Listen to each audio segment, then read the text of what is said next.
And you're live.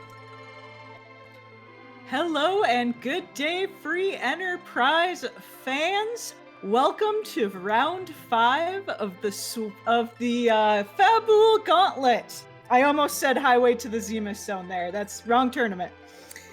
Today we have two wonderful runners. We have Bursik and Fleury, both of whom are at 3 wins and 1 loss. That means whoever wins today is guaranteed in the bracket round. So we're playing for big stakes today. If you are new to the Gauntlet, our runners will be given 5 completely random objectives. We have no idea what they're going to do. They might need to find characters. They might need to defeat bosses. They might need to find certain key items. We won't know until they start. Yeah, and our runners are on a 15-minute delay, so they've actually already started, and we'll just be catching up to them very shortly as they just get started on their seed. One of the, as you said earlier, kind of your housewife, one of these runners will go immediately into the bracket round and have a week off. The other runner still has a chance of having to have a play-in. All of the runners that end up at 3 and 2 will either be able to play into brackets, or depending on the strength of the schedule, will just skip right on through into the bracket stage. And it looks like we have a Rydia start today with rocking out some lovely light blue hair. Can be useful in the early game if you find some summon items early, but her very poor HP growth makes her quite difficult to use in the late game.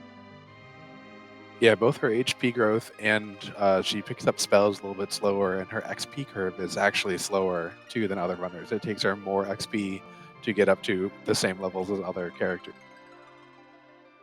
But those early summons you mentioned will be like the Self Summon would be very good, and our runners are off.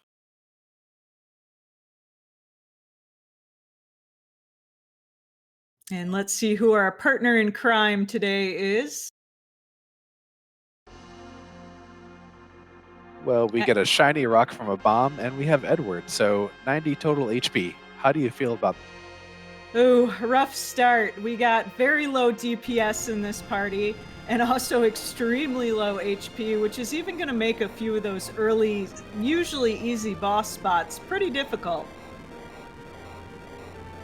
Yeah, I imagine both of our runners are going to do some extra looting and extra shopping. Probably look for dancing daggers and vampires. Yep, and any of those Gaia drums and Stardust items also very useful in this situation.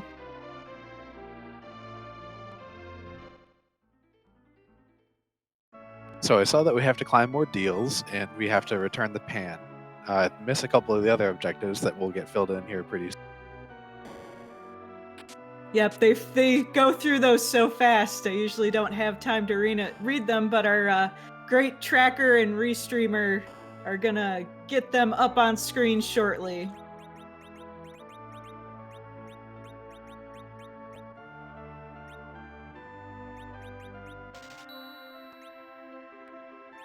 So yeah, with this very low DPS party, low HP, we're probably going to see more looting than normal, probably a little bit of shopping. So both of our runners doing some pretty standard looting right now, going through the city of Baron, picking up some treasure chests. I wouldn't be surprised to see them stop by Damsian Castle, and in this case, maybe even the Valley of the Mist or Troya Castle. Yeah, picking up those extra chests and extra places to buy some good gear definitely will be topmost on the runner's minds. And just to go over all the objectives, we'll have to find the pan and then go visit Yang underground, bop him in the head, and then return it to Yang's wife Sheila up in the Fabul Tower. We have to rescue the hostage on Mount Hobbs, where Yang is in the vanilla game. We'll have to defeat the vanilla Odin spot in the Baron Castle, so we'll need to make sure we get the Baron key. We just have to climb more deals and defeat those 3 bosses, and then also find the rat tail and also find the hook in order to trade it away. Yep, and we see Fleury here knowing that he's going to need the hovercraft in order to trade the rat tail, is just unhooking it right now.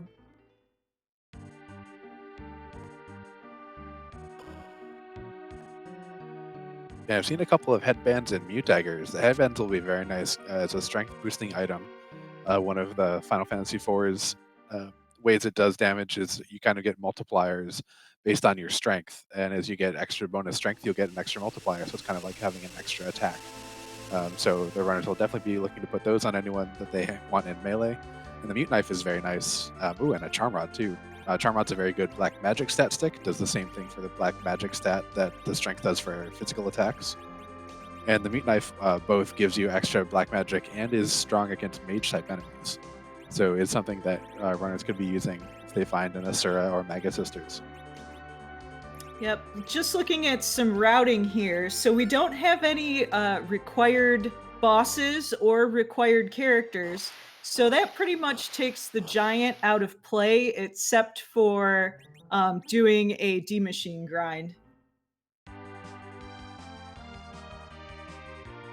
It also disincentivizes runners from completing the package side quest, should they get the package. Yeah, in both cases, though, you'd be doing them either for XP in the case of the D-Machine grind you mentioned, or the Hope of a Mist Dragon in one of those spots. Because in this flag set, we don't let Edward in the Troya bed give you a key item. You have to find the Mist Dragon and then go visit Rydia's sunbathing mother in Mist Village in order to get that key item.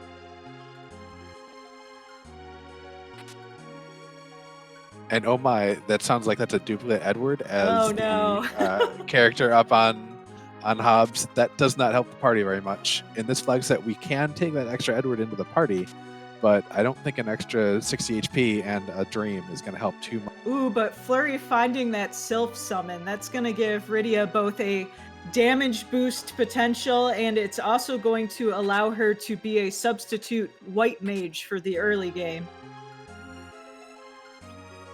Yeah, she just has to get enough MP to cast it once, and then the coding of the game makes it so that it doesn't actually deduct her MP.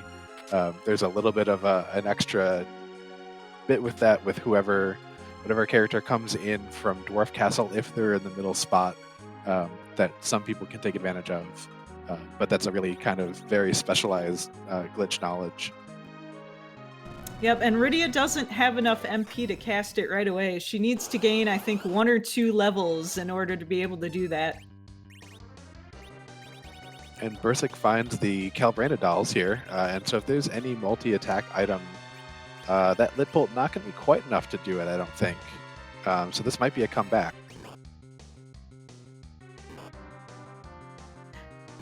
Bursik thinking hard about his options with this particularly difficult team. Yeah, since both of his characters on the back row, there's not that much damage coming in from the Calbranas, but the trick is going to be, can you kill all of them in the correct order so that the big doll doesn't come out for you? Yep, you never like seeing the big doll, and even worse is the big doll, little doll cycle. Yeah, that is no fun. And with the only 2-person party too, that glance at the big doll throws out right away is gonna be bad news if it happens. And meanwhile, Fleury here just checking all the shops, checking all the chests, trying to get something to work with here. Oh, that's a big doll sighting. Oh no! This doll terrified me when I was a little kid playing this game. Oh, Eddie's taking the cane roll, betraying the party, knocking out Rydia, punching himself. Oh no, and now Edward is confused. Still recoverable.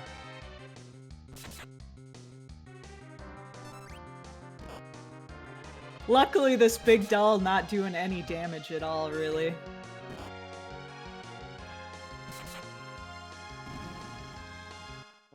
No, I think Eddie's going to get through this, but unfortunately, Rydia is going to get no XP.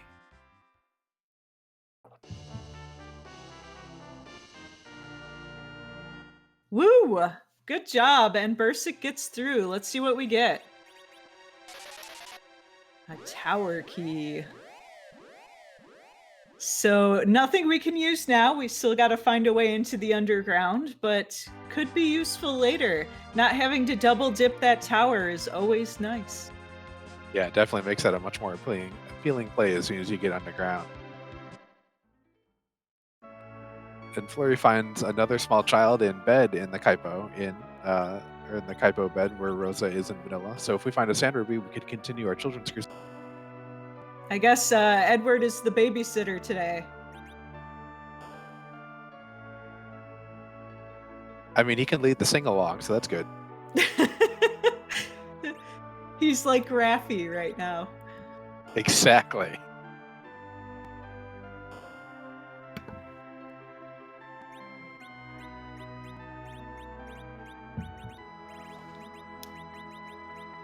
I'm sure there's a more contemporaneous children's entertainer, but I'm old, y'all.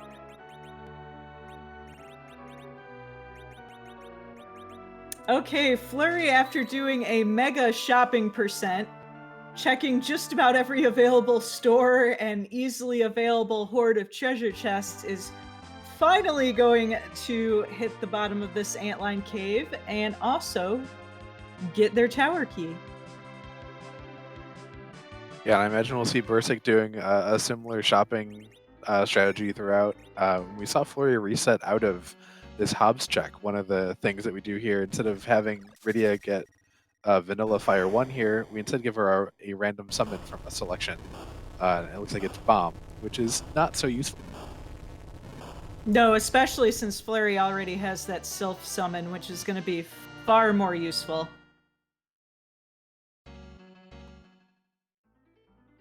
Yeah, and the best ones that you could expect out of this check that Bursik just did would be getting Sylph or Asura or Titan would be the ones that you most want. And I'm actually not sure if you can get Asura here. I believe the balancing is currently that the high-level summons are not here, but that was changing a lot in beta, and I'd actually have to double-check. Yeah, Rivers, McCown, and Jeeves and Chet both saying that you can get Asura because she's not a high-level attack summon. Leviathan and Bahamut are not available here.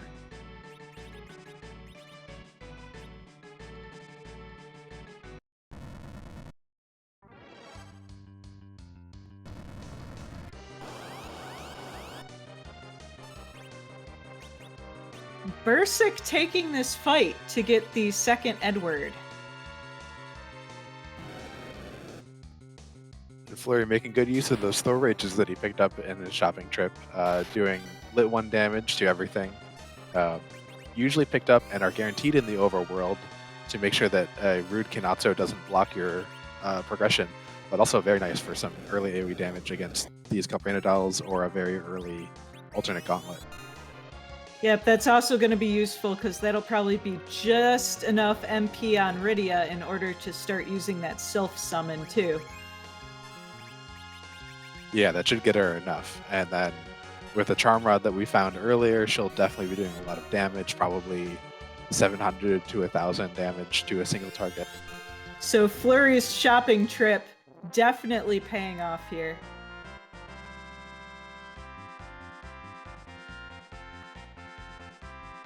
And Bursik is through, picks up his second Edward, and completes objective number 2. Our first objective completed of this race.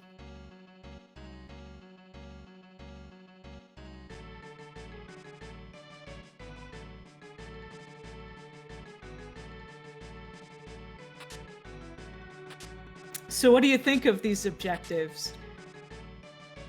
I would actually like to see these as a runner, knowing that I don't have to do a boss hunt unless it's just a standard demist hunt that we're kind of used to from other flag sets. Would be pretty nice. They kind of lay out a pretty clear path for you. There's not a whole lot to remember with them. No tricky characters, or you kind of know when you're done a little bit sooner than you might if it was a character or a boss hunt included too. Yeah.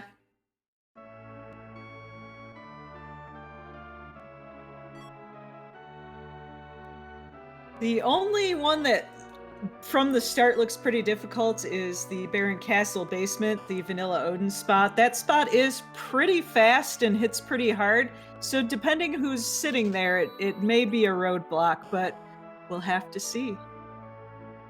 Yeah, you're right. That one does probably also prevent Eddie strats, where a low-level Edward with the right agility, anchoring, and the right item set can actually take out Zeromus in a very long fight. but can do it even at a base level. But knowing that we have to go through that Odin spot, it makes it unlikely that Eddie's strats are going to rule the day. You'll probably have to do enough to get the levels and key items to where it's no longer a time sink. Oh man, that feeling when your total party has under 200 HP. And you're 13 minutes into the seed. Yeah. Oh, we'll see if it gets easier, but this is a rough start.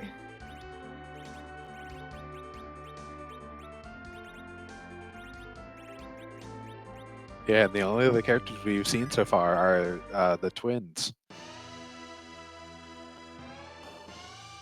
So there's no relief yet in case they get an early hook seed.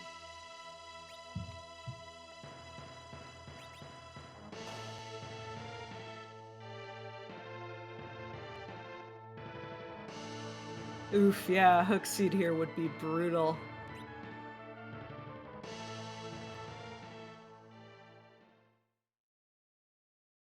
And we see the power of that Sylph summon. Those tiny green fairies are quite useful, especially in the early game.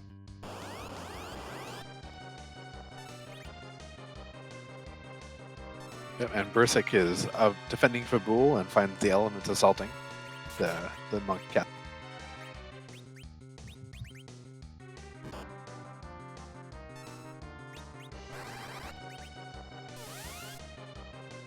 Meanwhile, Fleury using the power of Sylph to get through that fight pretty cleanly. And they will also have objective number 2 completed. Because of the objective list, I wouldn't be surprised if we see Mount Ordeals out of these runners pretty soon. No, not at all. I would expect it pretty much immediately after defending Fabul. Because with this party and their HP totals, I don't really want to chance that second boss in the Baron Inn, because there's a lot of HP at that spot and it can punch very hard. Yep. Yeah, and our checker Moonblaze Wolf in chat pointing out that while vanilla Rubicant does not have the mage type, the Rubicant form that is in the Elements fight does both have a weakness to ice and is a mage type. So if you can hit him with ice arrows and an elven bow, you'll do an awful lot of damage.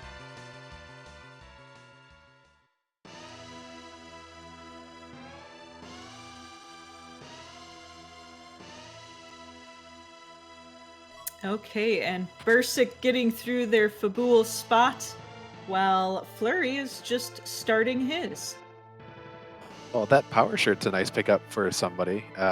It's going to go on an Edward probably right away, but will be much nicer if we get a real physical character.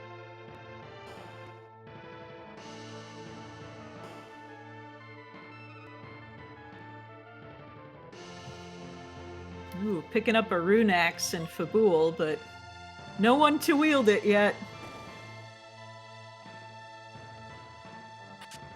Yeah, with that strength ring also in the inventory that I've seen both runners, I think, have definitely having a sign out like, "We'll sing for melee character." So now left on the overworld, we have a Demist Hunt. We have Mount Ordeals, which is where I'm expecting both runners to go next because it is an objective. And we have the Baron Inn left. All of our other checks require some way underground. Yeah, and we are guaranteed a way underground before having to go to the moon in this flag set.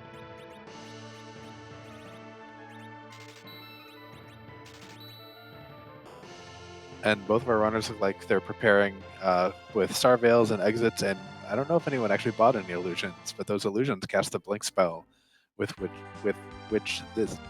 Let me try that again. With this low-level HP party, you'll definitely want to have blink available on command.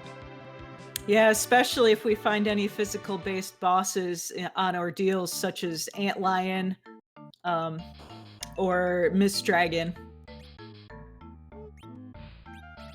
Looks like Fleury is going to go take out the Baron Inn fight. Ooh, I'm a little surprised by this. We'll see how well it goes. Yeah, the CPU it won't be too bad, but you're only getting a Porum for it, and you're just kind of hoping that you have a pretty straightforward boss. Yep, meanwhile, Bursik has also found that self-summon and is selling some unnecessary items to pick one up. You know, it would be kind of spicy if there's an evil wall here behind the CPU. You could have both Edwards hide and evil wall punch itself. Yeah, in these low HP spots, having Evil Wall punch itself is a pretty solid strategy. The self-summon working really well here too, both because the CPU it goes through walls, so the CPU's wall is ineffective, and it's also single target. One of the very few summons that's single target. Well, that's an Octomam, so won't be too bad if our runners can kind of get through the first few punches. But we know he did pick up a couple of illusions too.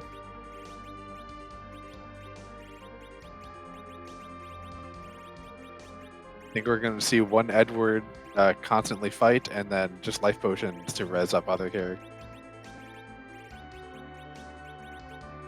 Yeah, this is going to be pretty effective.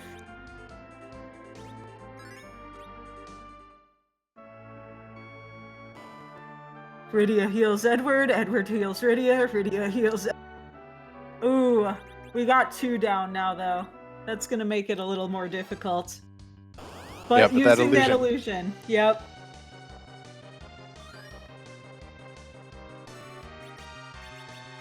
Bursik also trying this spot out. I'm surprised. I would have expected them to go to Ordeals, but they both decided to do Baron in first. But getting that extra character could make Ordeals a lot easier too. Yeah, it will. Although Porum's not going to help enough. Rydia is probably going to be your carry all through Ordeals. And Jeeves in chat pointing out that he likes Bursik's Edward Anchor more than Fleury's Rydia Anchor. I mostly agree with that, although I'd switch to the Edward/Ferric, who has the higher HP total. Because this spot is the vanilla Yang spot, it's awful slow. So if you get that faster Edward in the middle, that will slow the spot down even more, and then will kind of amplify all of the tentacles going away, and the slowness caused by that too. Yep, and we can see that Octomam is finally slowing down, allowing Fleury to get in a lot more hits, and I really think he won't have any problem with the rest of this fight. No, this is pretty academic now for Fleury. And the real winner right now, the Sylphs. Yeah, doing so much damage, 1,000 per cast here, and we get a Moon Rock. That'll be our first opportunity to pick up an Edge or a Fusaya, who are both gated behind key item checks, as well as any of the other characters sitting on that Lunar dais. And boy howdy, do we need some characters right now. Yes. Bursik unfortunately wiping on that Octomam fight, and they are going to head to Ordeals now. Yeah, Blaze in chat pointing out that Bursik might not have actually bought illusions that were available in the Fabul item shop, and Fleury immediately going to Mysidia to turn in that Darkness Crystal and get themselves a whale. Yep, I don't blame them. It's another shop check, it's a character check. It's some good stuff up there. It'll be interesting to see who's out on the dais and whether or not you might want to take advantage of the reaction grind for just a very little bit of levels. There's some places on the moon where you can find, I think it's balloons. I don't remember which grenade bomb-shaped enemy it is, but if you hit them with a lit 1 or any sort of lit spell, they'll actually do a reaction and kill everything else that you're fighting against. I was not aware of that grind. I will have to look that up later. It's a little niche, and it doesn't do that much, give you that much HP, so it's a little bit hard to handle sometimes, or it's not always worth it. And here we see Odin up in the Vanilla Mylon spot. This is a really good spot for Odin, I think, overall. Yeah, not too fast, not too much physical hitting. Yeah, and just enough that Rydia should be able to take him down with a couple of self-summons.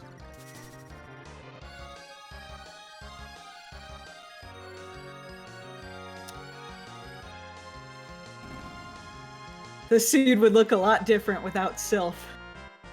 Yes, it would be much, much ruder. Oh, and we find some Bacchus wine, Starveils, and Thor Rages up in the Hummingway shop. That's a pretty good Hummingway shop.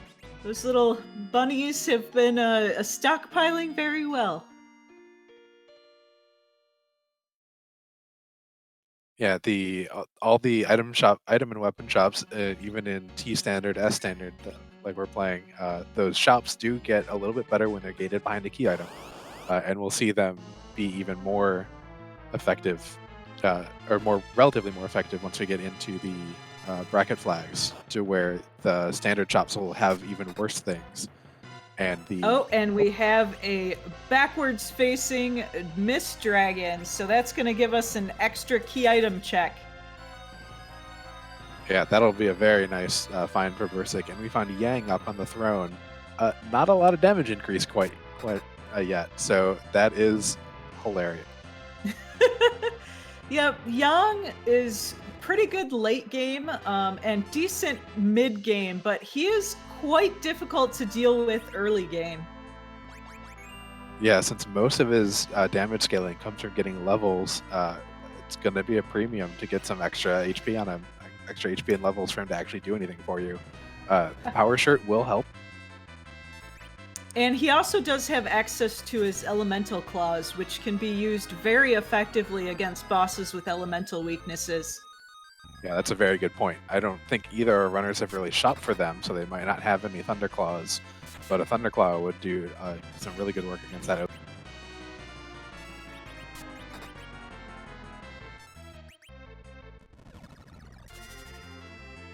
Okay, and Fleury joining Bursik on Mount Ordeals.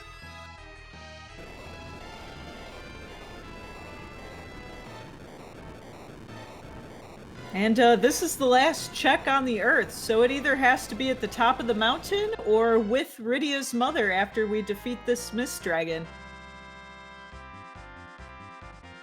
I'll enjoy it a lot if we have a hook here at the top of the mountain, and then we're bailed out with a magma key from Demon. Yeah. We're pretty much at the point that any character, if we have a hook route, is going to be a straight up improvement in terms of damage. Since we already have the Yang out of the way as the one character that would not actually directly help the team immediately. Yeah, if we don't get the magma key here, I see Bursik going to the moon just for the character alone. And Jeebus in chat is being delightfully mean and wanting to have the Path of the Underground go through the Twin Harp with this party. Because of how high that magic defense spot is in Cave Magnus, this party would have a little bit of trouble with it. Oh yeah, for sure. And welcome in, viewers of Invulnerable. You are joining this race about 20 minutes in or so. It's very early. We have a stunning party that started with Rydia and Edward. And then there was Edward up on hop. Basically, the early game has been bailed out by the Sylph Summon. We know that Palom is in bed in Kaipo.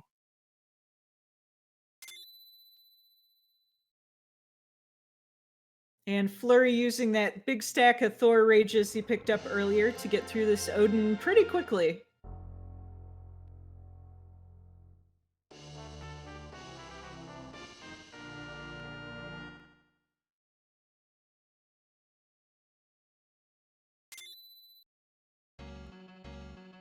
And I missed what we got at the top of the mountain. Did you catch it? I also missed it. I was so focused on that Odin fight. But either way, that is objective number 4 completed for Bursik, and Fleury will be completing objective number 4 shortly hereafter. And chat, first led by Nitsky, point out that we got a crystal sword. So if we ever find Cecil, we'll be very happy. Hopefully Cecil's at the Giant. In the last seat I commentated, he was at the Giant.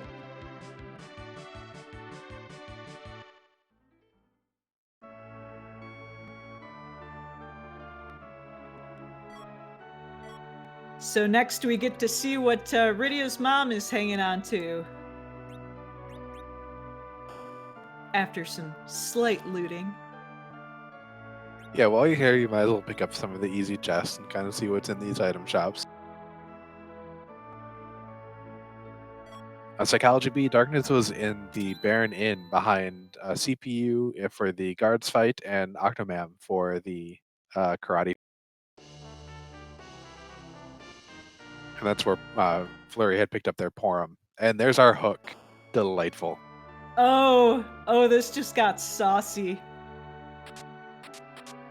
Well, I'm really expecting Bursik to go pick up both Porum and Yang before heading down to Cave Abalan. Yeah, so we know that we can't find Valvalis, Golbez, or Wyvern at either of those hook spot bosses because they are not allowed to gate progression to the underground.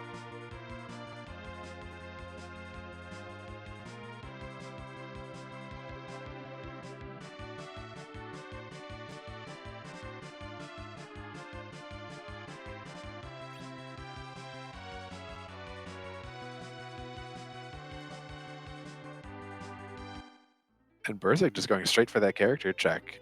Maybe just doesn't feel comfortable enough trying to do that Octomam fight. Yep, and if we get a foo down here, it'll save time. Indeed, Rivers. I'm saying there is indeed a chance for Nope Rope and for chat to come out with all of their wonderful pasta-based puns.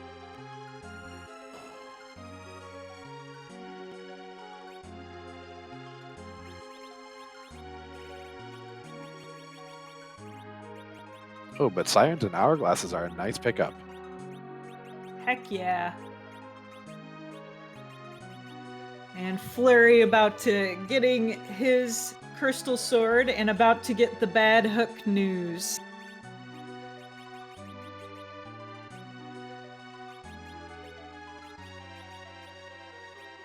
Be interesting to see if there's maybe a Tella here in the underground, or Tella or Fusoya at the hook route, because then you might think about just going and doing some grinding on the moon, even though, goodness, this isn't necessarily a full party you'd want to take to Zeromus.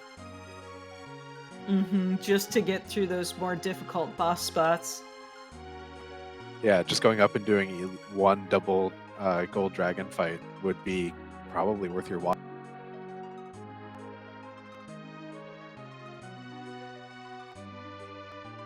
I'm super excited to see which character we have here.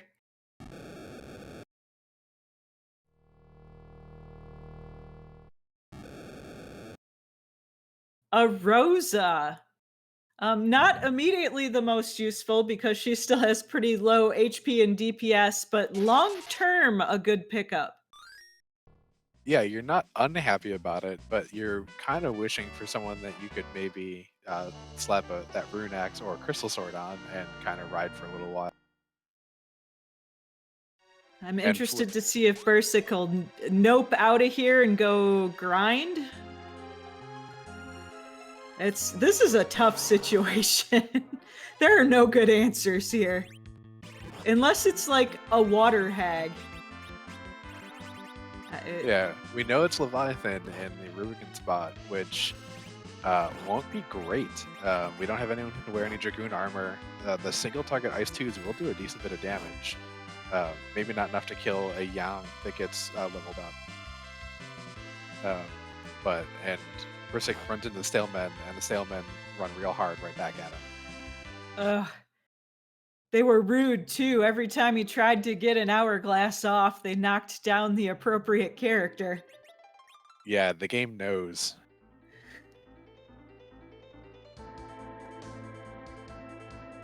It wasn't even a bad idea, just terrible, terrible luck. Yeah, it's not a fight that I usually like to take because they just do so much damage. And now has to run all the way back through, collect all the treasure chests again. Oof. Yeah, and maybe have to go pick up the Rosa again too. I don't remember if there was an exit. Yep, they have to go pick up the Rosa again. Oof, do all the shopping again. You hate to see it. Yeah.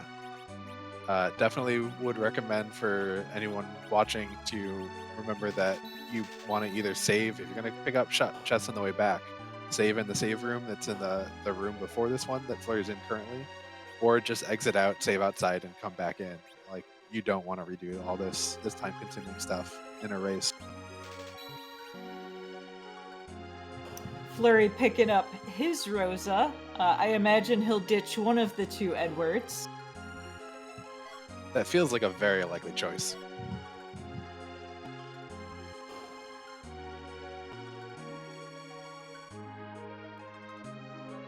Because Indeed. a single Edward has very situationally specific uses, but two Edwards, not so much. Yeah, it does not double the utility. BursikBadger is going to enjoy that Elven bow, though. I assume both runners will probably be doing the Mad Ogre chest. And Rosa with the Samurai arrows that we found in the weapon shop, and that Elven bow will do some pretty good damage, even at base level. That is true.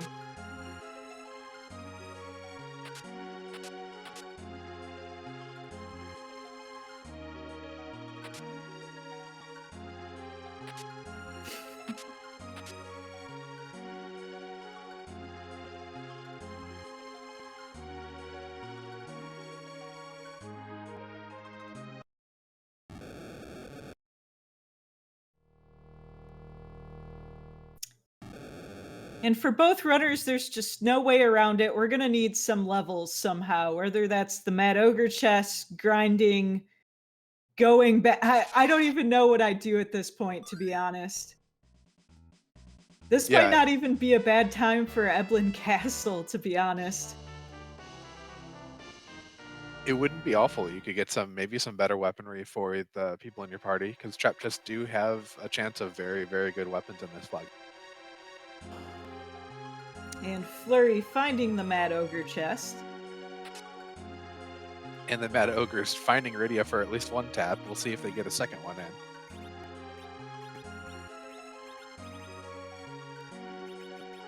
I'm honestly a little surprised Rydia survived that. This is still going to be pretty slow because we don't have any axes or... we do have that mute knife. The Mad Ogres, for whatever reason, are considered mage-type enemies. Yeah, if I remember right, that their Mad is kind of a mistranslation from the original Japanese name. Last time this came up, I actually looked at it, and they are actually berserked ogres. In the original Japanese, they're basa oga. So the basa being a common way in RPGs to shorten berserk. So that's one of the reasons they hit so hard. That is good information to know. Not really. I'm fascinated by the art of translation. Oh, and Rivers with a hot tip. In case you have an edge, you can steal, as long as the J item table is on, you can steal pocket swines from the Mad Ogre. Ooh, I did not know that. I am going to incorporate that into future runs. It's amazing. I love this game so much because even after years of, a full year of doing this randomizer, I'm still learning new things. Yeah, and the ability to have the Japanese item table is pretty new. I think it was first introduced in version 4.0. So we're all kind of getting used to what new stuff you can get out of it. Oh, so we changed over from the US item table to the Japanese item table. See, I didn't know that. Yeah, it's a flag setting, and I think it's default to the Japanese one, and you have to return to vanilla drops, or I think it's no J drops. Ooh, that means there's siren drops available now too. There sure are. And if you haven't seen it, you can get a siren drop from the eggs on the ground. It's kind of fun when that happens. I'm gonna have to play around more with that later. Bursik ducking out here. Gonna go... Probably... I wouldn't be surprised if they're gonna go pick up the other Ed from... sorry, the Porum. Yep, it looks like they're gonna go pick up the Porum. Yeah, this is just not a party you want to go through the hook with, as is. You want as much as you can. I wouldn't be surprised if Bursik peaks the moon character either. And with Yang being our best source of DPS right now, other than the Sylphs, probably gonna take that too.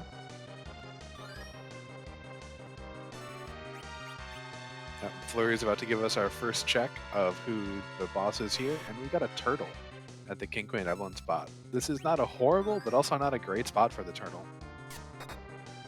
Ooh, this seed not being nice. There are worse options? Oh, oh, this seed is so bad. Yeah, those punches are gonna hurt, but doesn't have that much HP, so if you can get the wave damage down enough that you can survive a wave or two, and Young almost certainly will be able to survive the first one. This will end up being pretty manageable with keeping the water up. Yep, that is true. Blue Turtle's wave attack here is based on his own HP.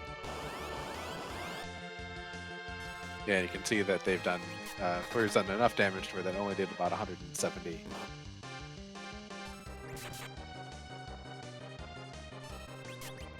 So this is going to be a little bit nicer than I thought it'd be. Yeah, it's much, much meaner in the second spot. And I would like to again mention, I'm repeating myself, but the real hero here is the Sylphs.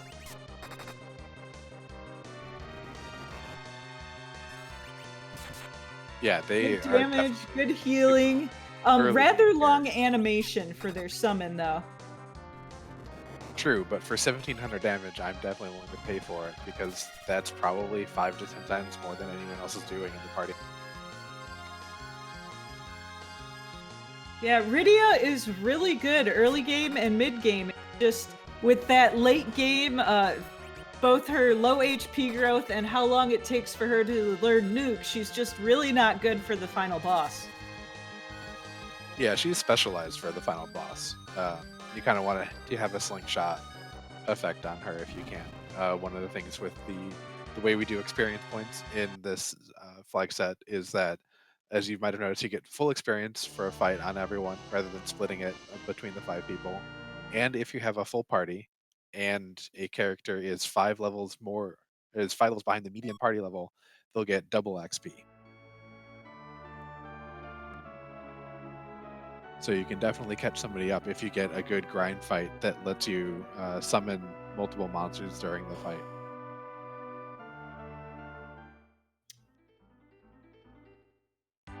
And we'll see if Fleury can get through this Leviathan here. That King Queen Evelyn spot has a decent amount of HP, EXP, so picking up a few levels there.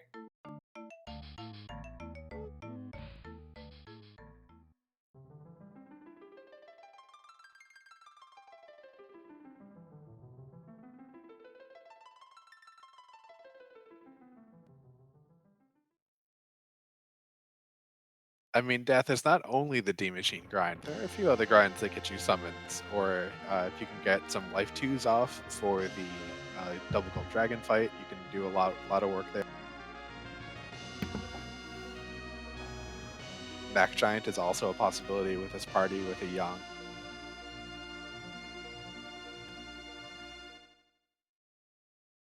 And Newt's in chat asking if there's any plans to fix the self-MP cost. I don't know if there are any immediate ones. I'm sure it's somewhere in the list of vanilla bugs and things that can get fixed at some point. But I don't think it's a game-breaking enough bug for us to ask Boardface to kind of devote time to fixing it unless he decides he wants to.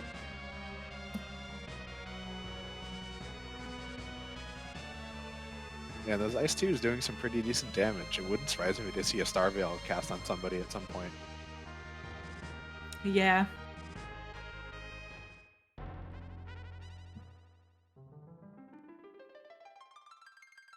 But Fleury getting through this fight pretty well.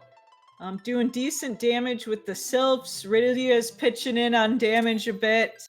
Yang's not doing too bad, and Leviathan has a very simple script.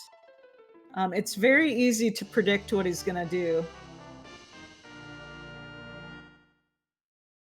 Just ice 2, wave, and repeat forever.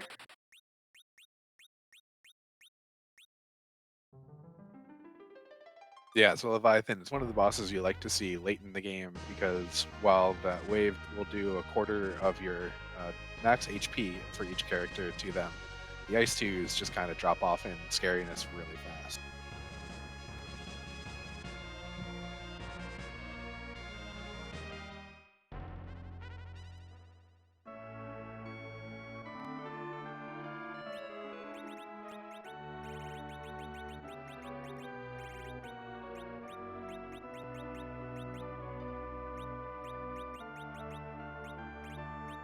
And Bursik fighting the true final boss, inventory management.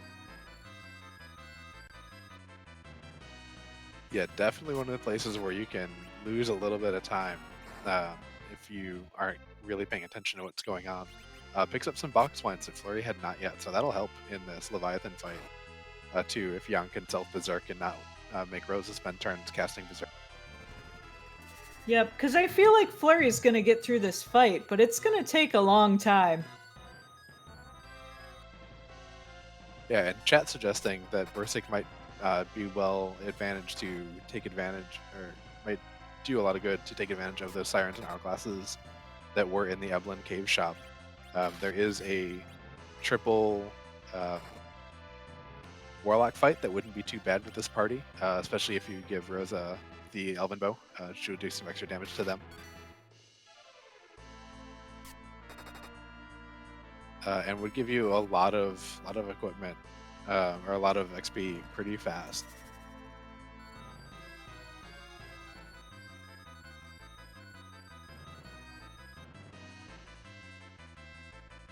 Yeah, the real question is Fleury's time investment in this Leviathan fight gonna pay off, or would it just have been faster to go grind for a few more levels?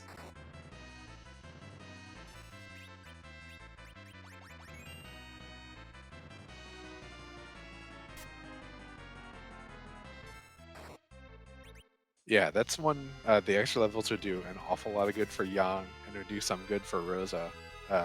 Then Rydia would just get a little bit more powerful with the cells. I think you would be pretty well advantaged for doing.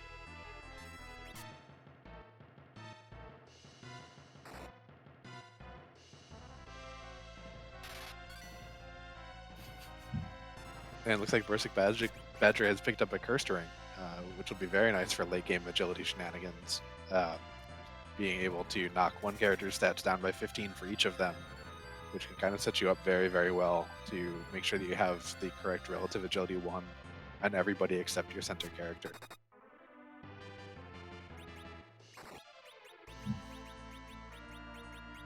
And I hope y'all liked small green pixies, because we're gonna be seeing them a little bit more.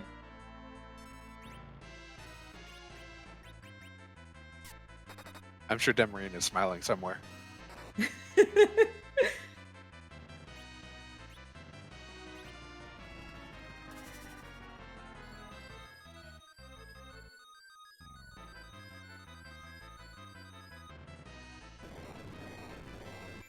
Yeah, and Dia in chat pointing out that the reaction grind is a little bit more manageable with a Cursed Ring. You can make sure that your Rydia with that lit 1 is able to get off the spell immediately. And Fleury is finally through Leviathan. Woo! That was a huge time investment, though, so we'll see if it pays off. Yeah, well, with Bursik not doing anything different in order to kind of help manage the time differently, feel like just Fleury is going to just take that 25k XP and go straight down.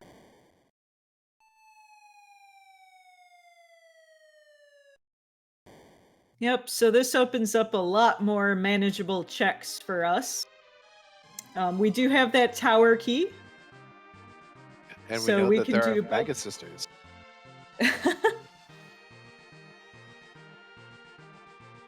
Yeah, Fleury decided to give us that nice check when you're walking down from Upper Babel to Lower Babel. You get to see the boss at the top of Lower Babel, and it was the Maggot Sisters.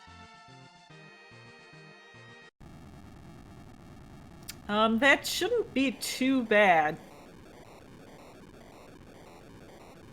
No, it's a it's kind of nice to have the HP in that spot split up because it is in vanilla. It's normally the vanilla Dr. Luge fight. And it's very nice to have it split up and for a secondary fight. And the punches won't be too bad.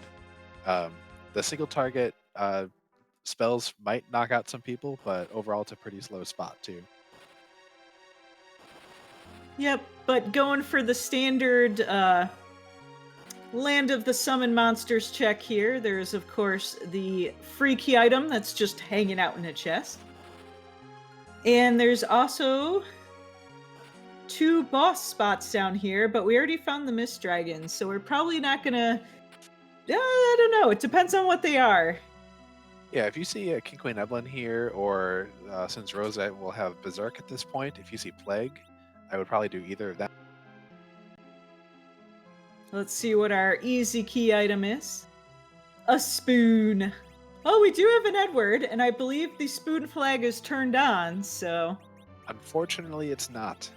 Oh, it is not. You are correct. That is just a taunt to our runners. If we find an Edge who is called Edward sometimes, then we'll be very happy. I even have it in my notes. No spoon. I still got it wrong. We just want the spoon so much. Like I at know. this point in the seed, it'd be nice for the racers to be able to at least give that Edward that we started with a little bit of power. Lord Hayati in chat asking what does the spoon flag do? It lets Edward equip the spoon. And the spoon gets set as a 255 attack power weapon.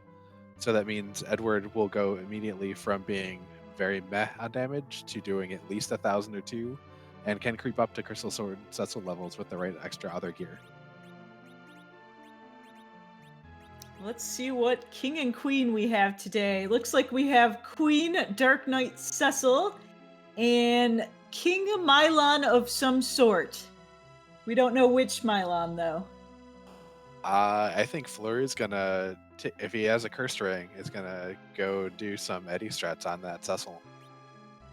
Or he's gonna see if he can find a Cursed Ring here in this shop, which would be convenient. Do not have.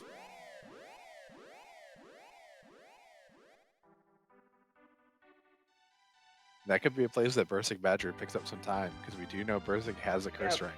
Yep, he has a Cursed Ring.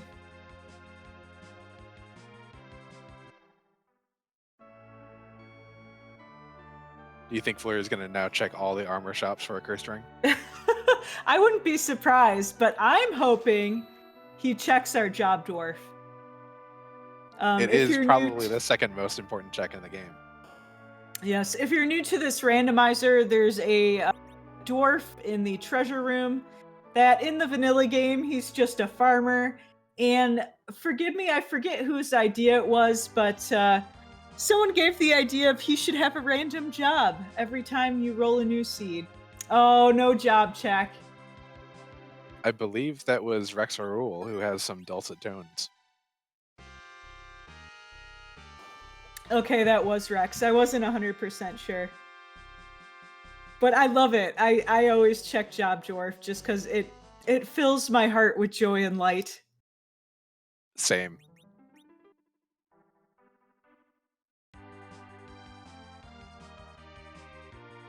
And Bursik finally making his way to our blue turtle friend.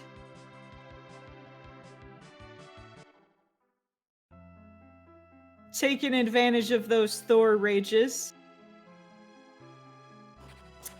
And Fleury's gonna go visit the sylphs that have been so helpful, and I hope he says thank you while he's visiting them at home. Yes, they have definitely saved him and his party a lot of time and pain.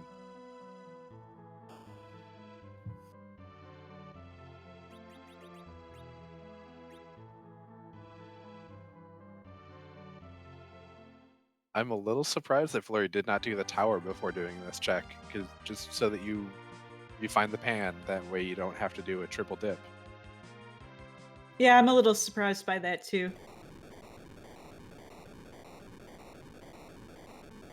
But when it's 50 minutes before you get underground, you can get a little flustered. Yeah, and maybe he doesn't fight the Mega Sisters there at the top.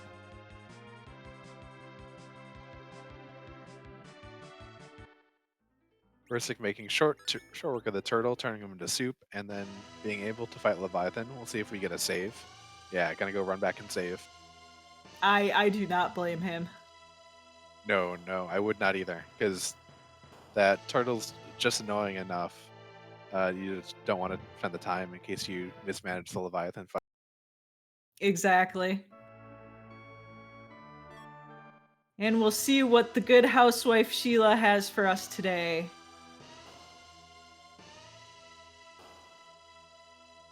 A pass. That'll be very useful. That opens up the shortcut directly to the final boss. Yeah, and so instead of a back room of questionable taste, we have a back room of a difficult destination.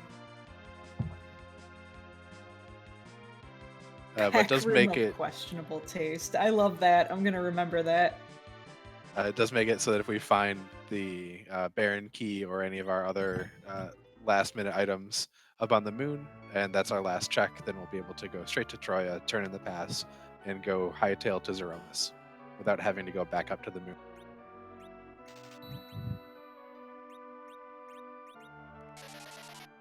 Fleury has found his curse ring, and Aggard is probably going to exit out immediately and maybe go check that Dark Knight Cecil. Yeah, I would not be surprised.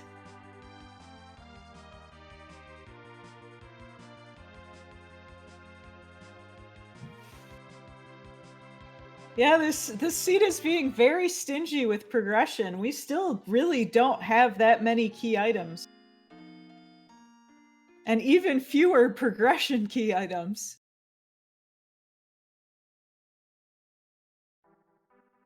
Yeah, normally I wouldn't immediately jump on an Earth Crystal if it showed up almost an hour into the seed, but I think I would immediately do that if I got one. Ooh, and getting to see the rare bomb summon on BursikBadger's side. I don't know if that was intentional or just a mismenuing.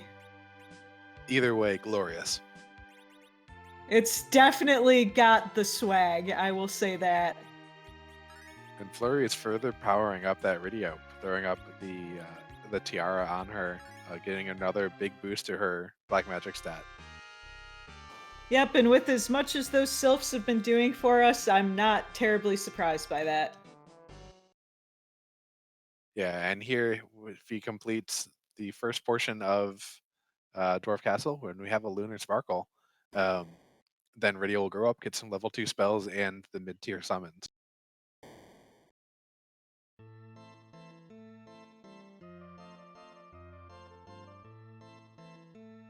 Oh, King Gaiet, always getting monsters stuck in your crystal room. So, do you want this to be a Wyvern? I want it to be a Wyvern. Oh, maybe. I want it's it Wyvern. to be Plague. Oh, it's Wyvern. Oh no. Immediately resetting out. The Mega Nuke flag is turned on, so the first thing Wyvern will do in any battle is hit your entire party with a Mega Nuke. And at these levels and HP totals, that is just a no-go. Yeah, and Luca playing a little bit of defense too, blocking Fleury's path. But Fleury does jump up the battle speed to 5, has a Curse Ring Anchor. This should be fine at this point.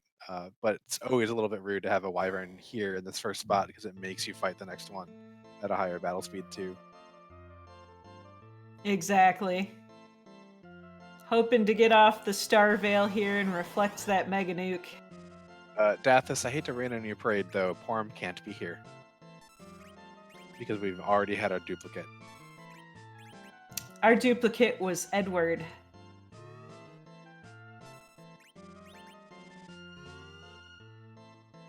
Bursik, on the other hand, just also plunking away through this slow and steady Leviathan fight. Fleury getting the Star Veil. Multiple Star Veils, so looking much better now. This is one of those fights where going in knowing who it is a lot easier.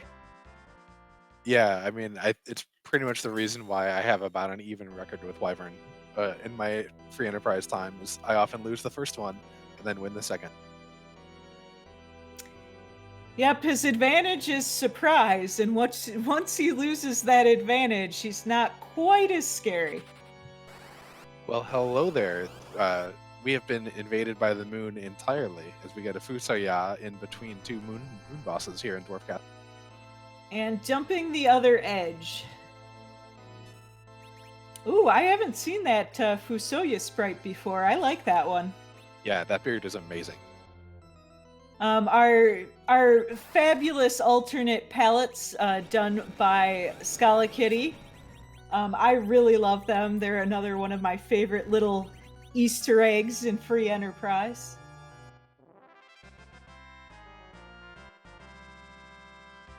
And our Fusoya has nuke, so this plague is going to be exactly 0 problem. Yeah, it's going to just give it the royal nuke beatdown with that purple beard. The purple beard and dark gray robe, I just like that color combo. Yeah, it's my favorite Fu. Bursik is through that Leviathan fight. Gonna be joining Fleury underground. Does have a curse ring and still has an Eddie in the party, so we'll see if that DKC gets Eddie strats. Fleury can no longer do that since he has dumped both of his Edwards and sent it to the wayside, so we'll have to endure the damage. Although that Fusoya has enough HP that it probably won't be a big deal. And Princess Luca wearing a rat tail as a necklace. A little morbid, but effective. And that will help us get our 5th objective, which is to trade the rat tail to the tail collector. Yeah, and it'll give our runners another key item too, which I'm sure Fleury is happy about. Both getting that rat tail for the objective and for more key items, just to kind of help prod the seed along and maybe not have to go back into Fame Arch.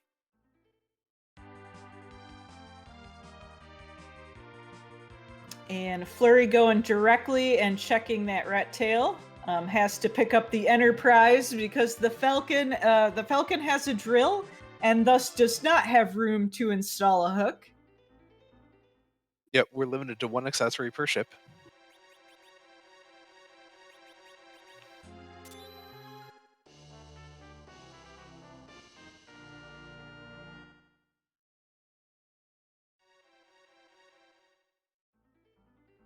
And an Earth Crystal.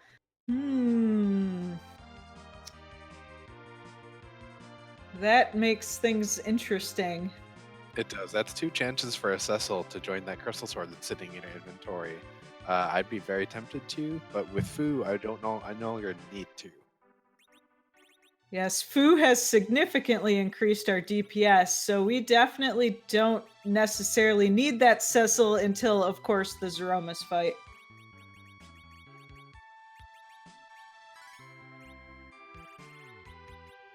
You know, this is the one time I would have been happier to see Meteo than Quake on that Fusoya, because 1 Meteo probably takes out the Magus Sisters, where you probably need a couple of Quakes. And we get the validation our job dwarf is a materials engineer. Well, Bursik, congratulations for winning our hearts, at least.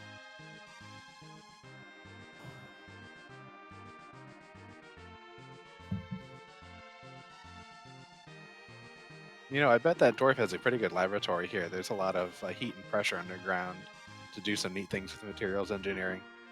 Oh yeah, oh yeah. Dwarves are known for their smithing to begin with, so I imagine that occupation was born out of the natural dwarf smithing instinct.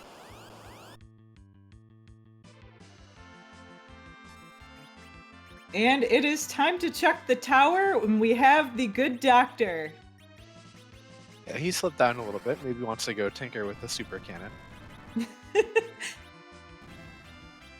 I wouldn't be surprised if he built the super cannon canonically. No, that's a good headcanon, even if it isn't possible. Like, I don't know if it's true or not, but I love it. Yeah, that might have been built by the Lunarians. I don't know. I'd have to look that up. This spot, of course, having teeny tiny amounts of HP, and thus will be no problem at all. Yep, and Bursik does not even need to reset out and change battle speed. Yang is enough to get the Star Veil up, and Wyvern kills himself. We'll soon get a Fusei out to make that second fight no trouble at all. And welcome in Accident and his companions. Thank you for the raid, and you're joining this 3-in-1 match here in the Fabul Gauntlet.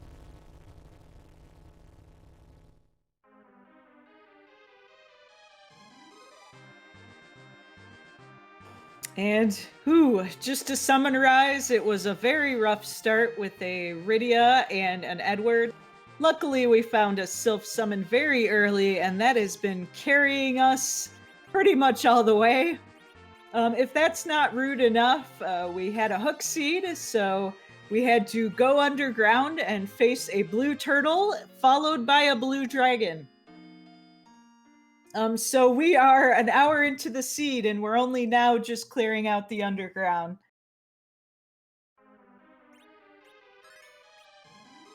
Yep, and we are given a Crystal Sword on Ordeals and still have seen no sign of Cecil. And we've had a Rune Axe and a few other good melee weapons too, and no one to carry them.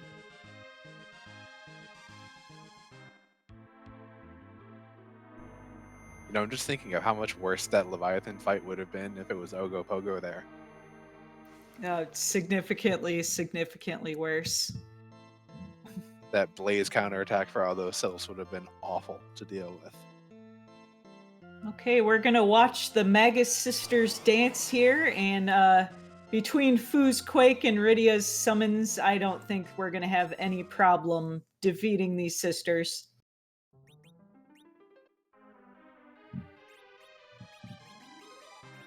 And Fleury takes a quick reset. I wonder if he just didn't like his agility setup. Oh, he realized he was on battle speed 5 still. Oh, don't you hate that? You slow down for a Bahamut or a Wyvern or a Plague, and then you forget to turn it back up. Yep, and I usually remember at pretty much at the beginning of a fight, and then think I'm just gonna sit through it, and then forget again and again and again. Oh, it's funny because it's true. Bursik getting their Fu, getting through the fight, and will obtain their own rat tail. Yes. My brain completely blanked there. Thank you for covering. Yes, get Luca's creepy rat tail necklace.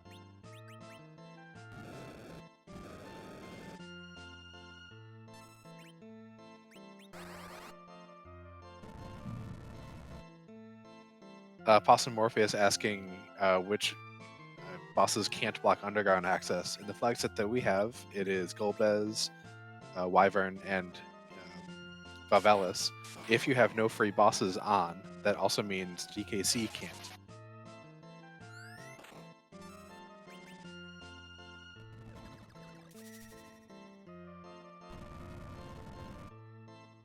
And Inevitable also pointing out that the basement location, the Vanilla Odin spot, also cannot be your only access underground, because that spot is considered too difficult for you to do based on just having above ground grind options.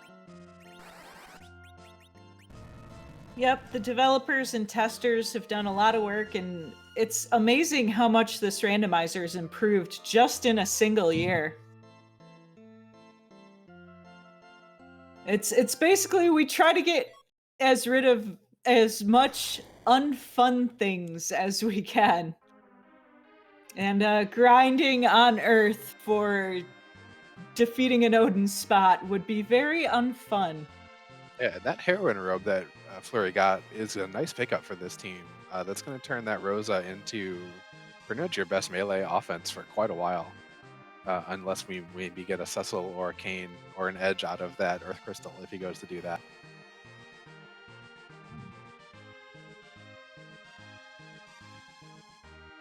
PK, DKC cannot block access if you have no free bosses on. If no free bosses is off, DKC can block.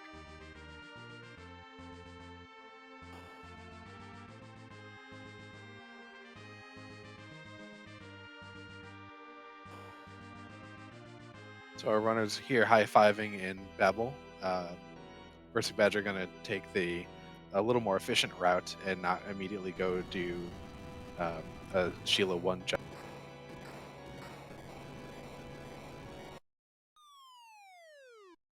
And let's see what item our airship assistants have for us today.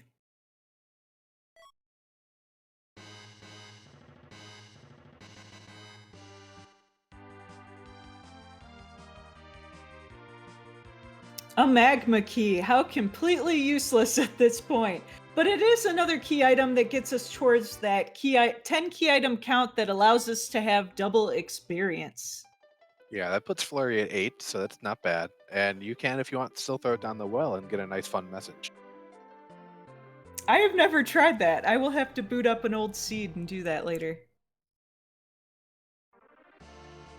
Yeah, it's always fun when you have that as an objective to drop the key down the well and you get a hook seed. Flurry here obviously heading to the Tower of Zot and is going to use that Earth Crystal to get the key item check that is at the top.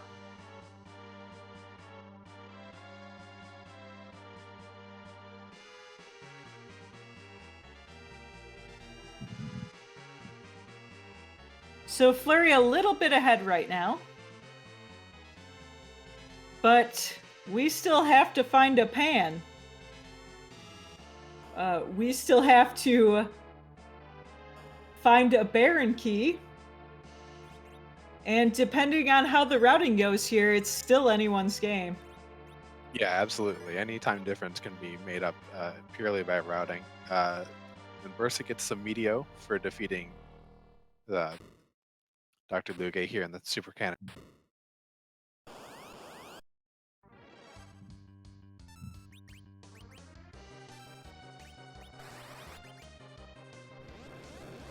Because, yep, the overall update here is we need to find a pan, and then we need to connect that pan to Yang's head briefly in order to complete Objective 1.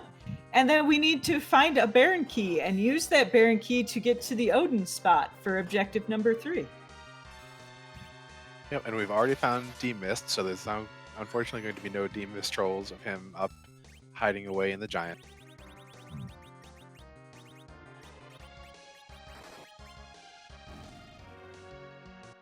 And Flurry has found himself an evil wall that has gotten nuked and punched and has now disappeared.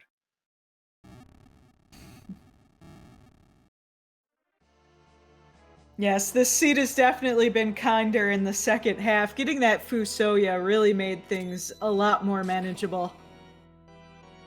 Yep, and we find a ninja up here in Zot.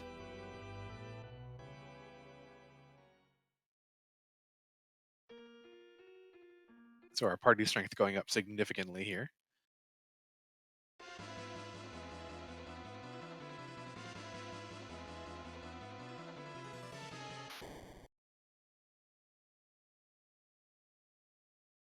And there's a tied up engineer, so still no Cecil.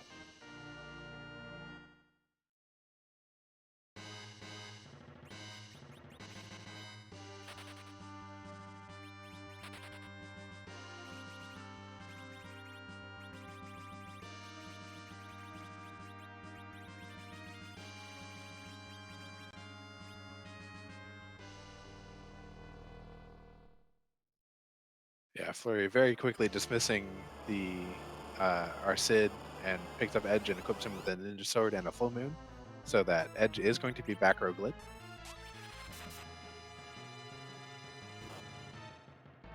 And I don't foresee, yep, Dark Imp's super easy. Dark Imps not having the boss bit, so they are vulnerable to a whole host of status effects such as stone, instant death, toad, small.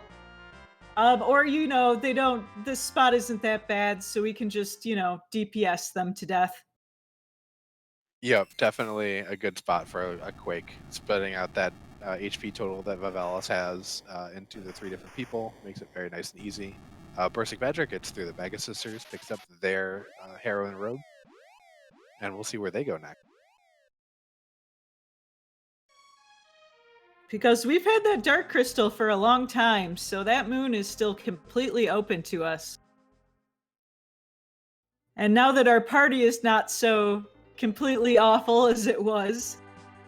Those are definitely boss spots we can start checking. Yeah, and that is a vanilla Luca, or that is a Luca key that we got off of the Earth Crystal check. And Panda in chat, no one has. We did a brief stop at the moon to check the shop and the character, but we have not checked any of the moon bosses yet.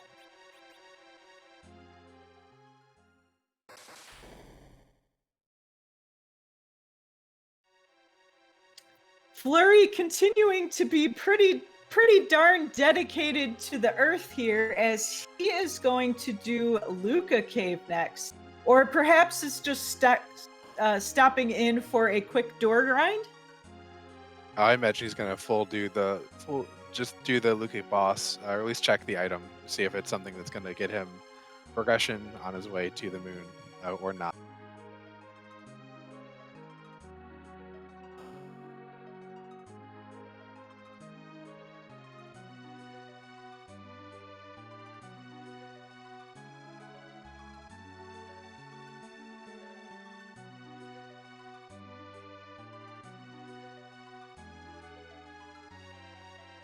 And BursikBadger gets their magma key and also access back to the overworld through the well, and is now going to go turn in that rat tail for the Earth Crystal. And it'll be interesting to see whether Bursik follows up on that Earth Crystal like Fleury did, or maybe tries going to the moon.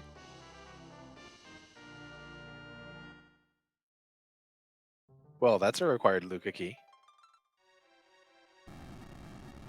Oh my, we have found the pan.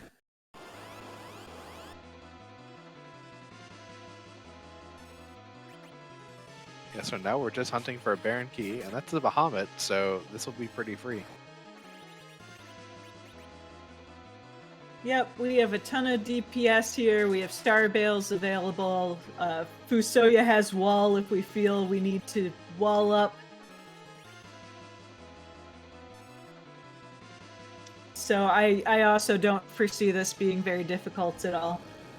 No, it looks like Fleury might be out of Star Veils because he's only throwing out one wall cast with Fusoya. Ooh, that could be slightly difficult. Yeah, Rose will be able to get people back up though, so it's not going to be too bad. Looks like Bursik is going to dive into the Troy Treasury and see if there's any good items here. Ooh, the elixir is nice. And an extra hourglass.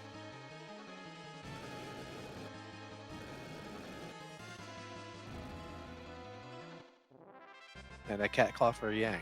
That's a play that will be much better in the bracket flags when we go to T Pro, and there can be some chance of tier 7 quality gear. We'll be able to find a crystal sword or an Excalibur. And that one wall cast being just enough to get Fleury through Bahamut. So we'll take that pan out, and we will go bonk a Karate Man on the head.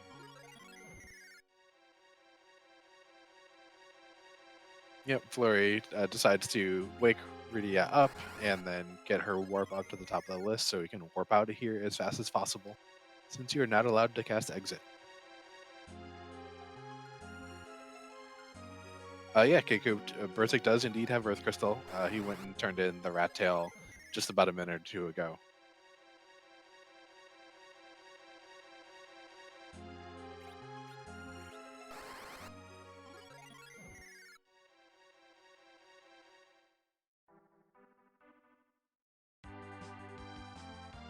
Panda, the pan could lead to Baron Key, but the Baron Key can also be behind the Fame Arch bosses or on the moon.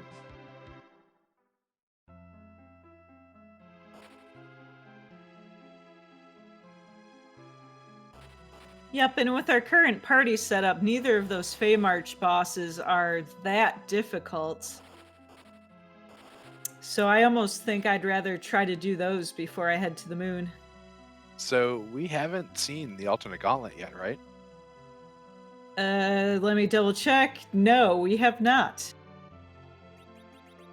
It would be kind of great if we have to do a gauntlet at Ogopogo with no one who can wear Dragoon gear. Oh no. We'll see. But first, let's see what the sylphs give us. They've been so helpful all seed.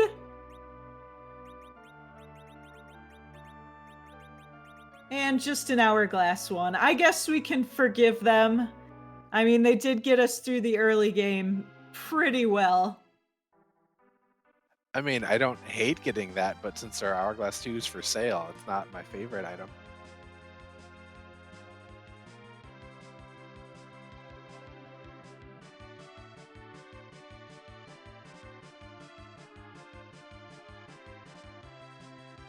Do you remember who it was that was at the? Oh, it was a flavor of Mylon that was at the Leviathan spot. Yeah, right? it was Dark Knight Cecil was the queen, and some flavor of Mylon is king. Because as you all know, Mylon comes in 2 refreshing flavors, original and Z.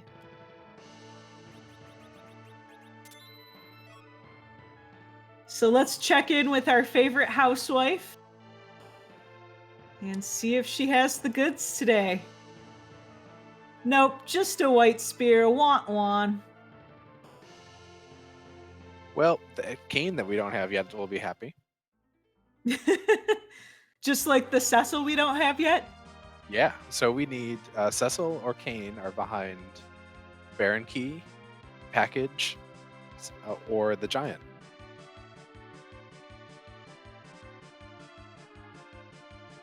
Because we already know that it's Palom and Kaipo. I think it's really interesting that both runners are staying on Earth. I wonder if they both thought each other was going to the moon, so I'll do something different and stay on Earth. Yeah, there hasn't been a super compelling reason to go to the moon, although with Fu probably has weak at this point for both runners. And you can get a bunch of levels on Yang with weak and the Double Dragon fight. And I think Fleury is at 10 key items now, so he would probably be pretty incentivized to go. And speaking of Fleury, gonna head back and most likely do that king and queen spot. But not the king and queen spot, that's in Babel.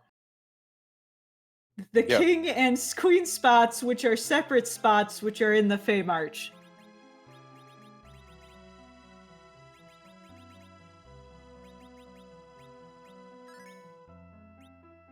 I'm good at commentating, I swear.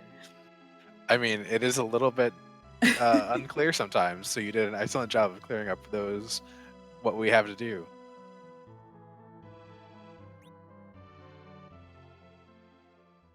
Yeah, and I imagine Fleury just wants to do all the things he can on Earth and then abandon Earth forever. Which I don't think is a terrible idea, because that traveling animation between the moon and the Earth is pretty long. Yeah.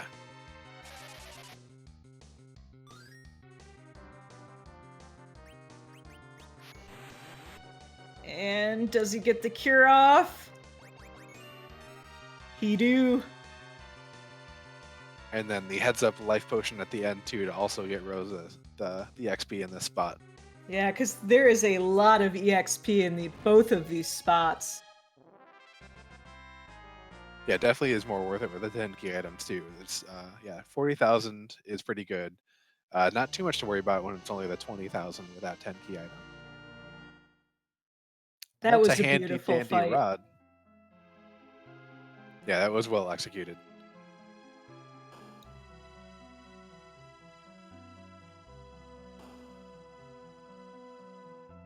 Looks like Bursik is also heading back down to try out this king and queen spot. Yeah, unfortunately, fading on that Luca key that was just obtained, that we know has the pan, but he also hasn't been here yet, so I totally understand it. That Stardust Rod going right on food, not too surprising.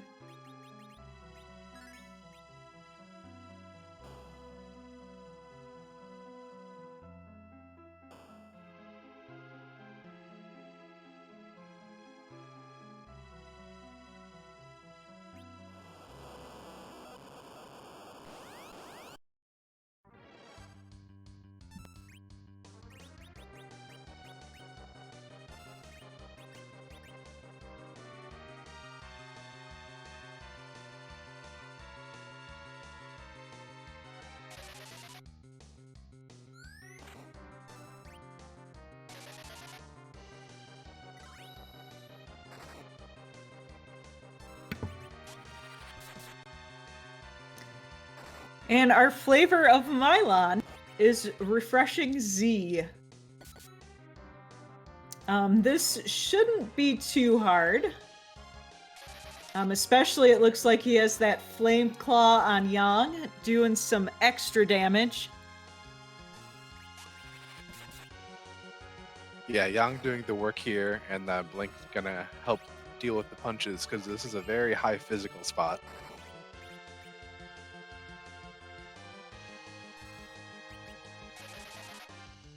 And yes, this fight's going pretty well so far.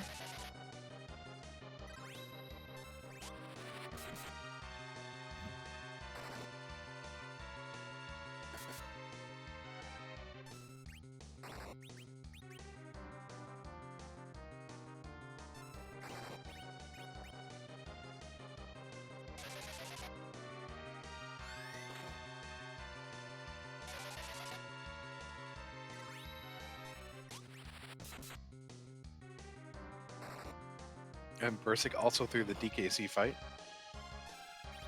Unfortunately, not getting anyone else up, so Yang's gonna take all those experience points. Yeah, Fleury's party order was a little bit better suited for that, since he knew it was there, putting Fu in the top, being able to make sure that you got that Cure 4 off in time. And Fleury with a pink tail from the Mylon Z. No adamant armors in this flag set, but it still will give you a very high level item if you turn it in. Let's hope for another Crystal Sword. Or, you know, a Drain Spear. I believe Drain Spear is still in that pool of items. I think it got taken out of the tier 7 stuff at this point. But it would be great, just as in any case, if we got one. Fleury now done entirely with the Earth. Gonna go to the moon, looking for that Baron Key.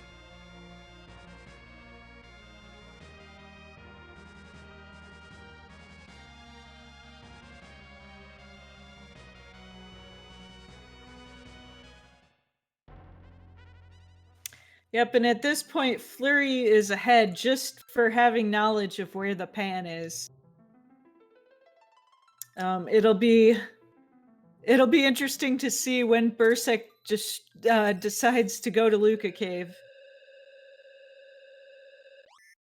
Yeah, I'll be interested to see too if Fleury does any grinding before taking on any of the moon bosses. I wouldn't be surprised to see one double dragon fight.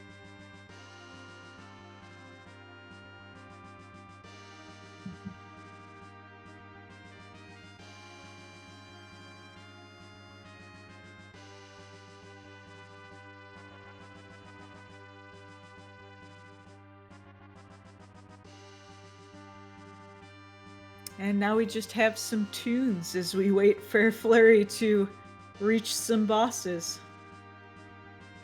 Bursik, unfortunately, taking a reset out of the Mylon Z fight. And looks like he's gonna head out. It'll be, I wonder where he's gonna go next. Hopefully for him, he'll head towards Luca Cave. Nope, looks like we're gonna get a Sheila 1 check. I definitely don't blame him for not finishing out that Mylon Z fight if your party isn't set up well and don't have the blinks up fast. Gonna do a lot of punching. It's gonna be hard to recover that fight. Yeah. But unfortunately, we know he's going the wrong way. Yep, he will get his pass, but he would have gotten that anyway. But does force him to either think about that Luca key a little bit harder or try Mylon again. And hopefully he does that. Does think about Luca key and goes to do sealed key.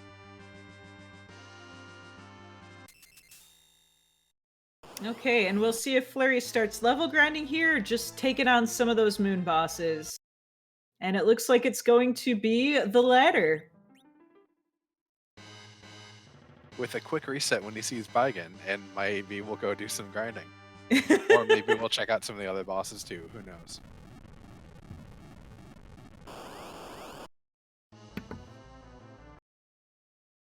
Yep, gonna take on that other boss spot.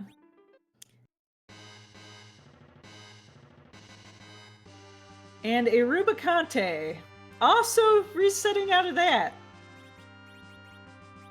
Yeah, I wonder if he was looking for some free. I don't think we've seen a whole lot of freeness yet out of the seed. No, So we it haven't maybe seen help it- Water Hag. I don't think we've seen the Baron Guards. And I don't think we've seen the Kaipo Guards either. Yeah, so I bet he was looking and hoping for some free stuff there to get some easy XP, and it's now just going to take the grind fights. We did see Dark Imps. And because we are using the alt Gauntlet now, that's Gauntlet's not so free as it used to be. Yeah, in fact, it's the opposite of free here on the moon. It's going to be some great XP if they fight it, but it's going to be an awful long fight. Looks like Fleury is setting up for the Ice 2 strats.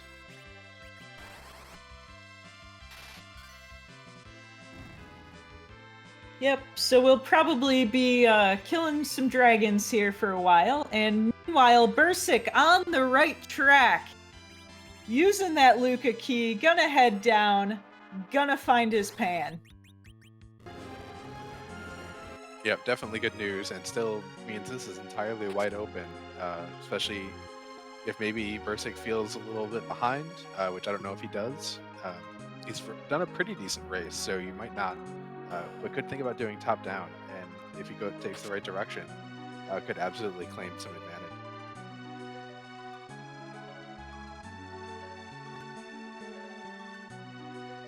Yeah, and that's a lot of levels for Fleury's party. With all that XP off of the dragon, should have been about 240,000 since he got a double life glitch. And Light Phoenix in chat asking about the Ice 2 strategy.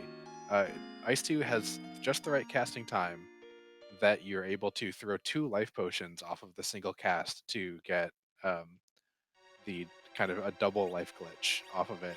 And if you're feeling very spicy and you have people with life 2 and your party set up in the right way, you could go for a life into a life 2. It's a little bit trickier and not always worth it, but it's definitely an interesting play.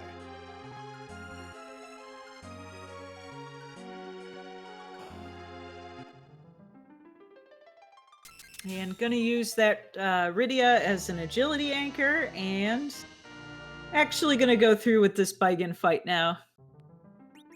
Oh no, Bursik gets the dreaded blank text box. Oh Does not no! know. Don't set out! Don't reset out! That is unfortunately a glitch. I still don't think we know what causes it. It's not that common. I think I've only got it once or twice. Yeah, but he does do the correct thing and check those key items he has, sees it's a ban, has to keep it. And if I remember right, Accident has kind of looked at the code, and it is, the current theory is that it is something to do with event timing and the fanfare. And if those get a little bit messed up, it can cause the text to not get written into the box. Okay, thanks for that. I don't know too much about the technicals. But yes, that hasn't been as big of a deal since they added the track feature, which lets you track which key items you do and do not have. Yeah, and you can also, as I think we've seen the runners there a couple of times, check your objectives in the track feature as well. So definitely very, very useful for playing the game. Yep, I use that. I have terrible short-term memory, and I use that feature all the time.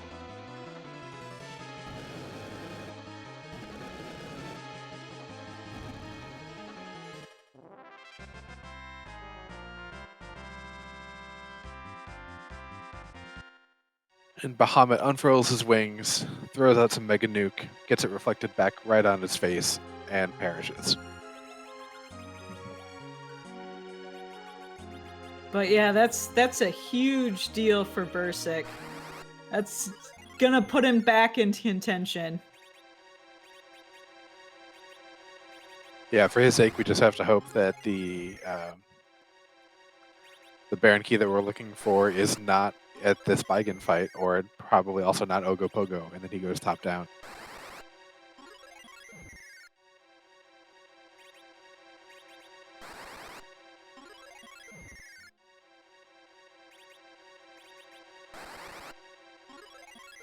But that beacon is down. There's another couple 100,000 experience points for Fleury's side. Yep, these lunar bosses really start snowballing the experience. A package and a twin harp.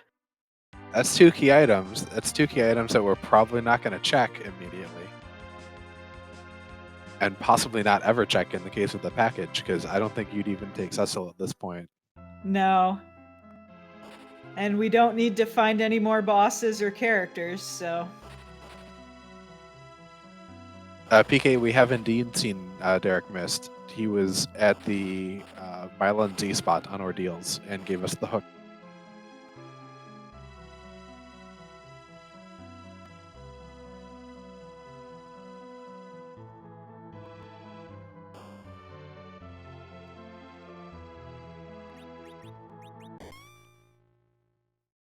Okay, with the extra levels, this Rubicante probably not going to pose too much of a threat.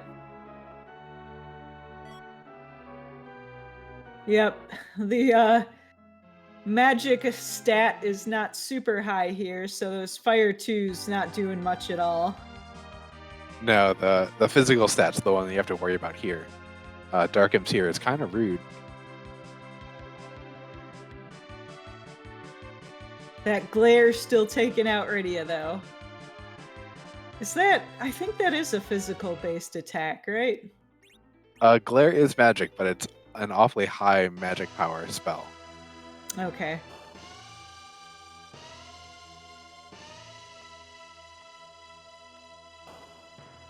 Oh, intense debate on chat right now on whether they'd take Cecil at this point.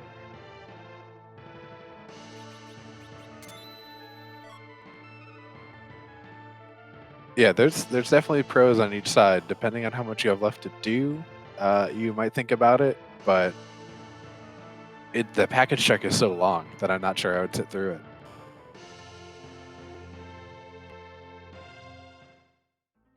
And with Rosa, Rydia, and Fu, you might be just going full reflect anyway. Edge throws a spoon, and you just kind of don't worry about it at the Zeromus. And at this point, it's just a race to the Baron key. Who gets there first? And not Fleury, at least not yet. No, that's a very good summon, but that's a very good summon that we probably won't even see used.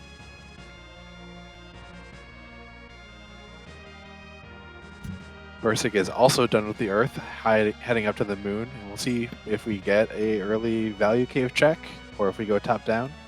That's got to be... That would be how Bursik has a significant chance. If he goes bottom up, I think it's over. Yeah, me too. Barring some very odd shenanigans.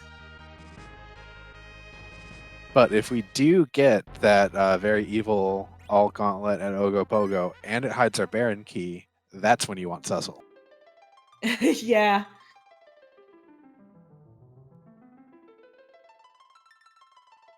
Fleury making the check at the Ogopogo spot. Oh, not the Gauntlet.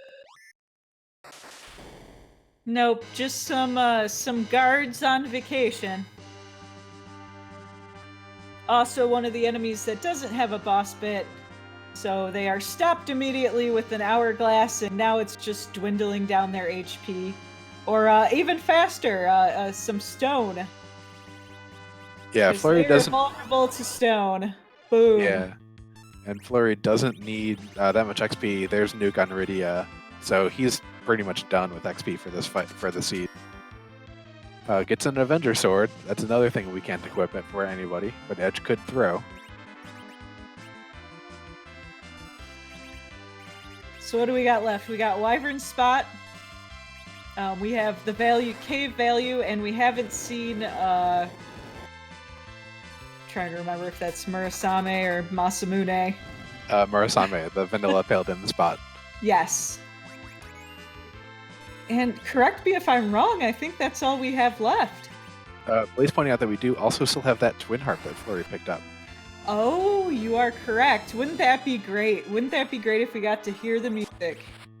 It would. That would make this a very special seed.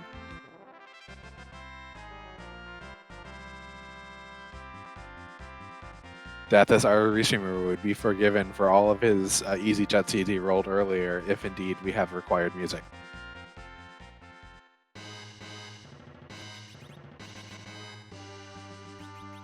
But Bursik doing a little bit of quick grinding, getting some levels on his party. Should be able to follow Fleury and get some XP, some bosses down pretty soon as well. Yep. And for our Wyvern spot, we have... Drumroll. A Karate Man! Yet another place where you'd love to have a Cecil in your party, where to trigger that ouch script. But Karate Man's going to make you say ouch, because this is a pretty high physical spot. And it's relatively fast, too. Yeah, this is one place where you actually might want to switch up the normal battle speed stuff to actually slow Karate down a little bit on his own. But I think Rosa with the cures and the blinks and Edge maybe use an image on himself. We'll get through that. Yep. Fleury choosing to throw some expensive items there, too. Yeah, but if this is not the Baron key, this is going to be a quick reset out to keep those items. Exactly. Because at this point, he doesn't really need the experience. His Rosa has over 2,000 HP. His Yang has over 4,000 HP.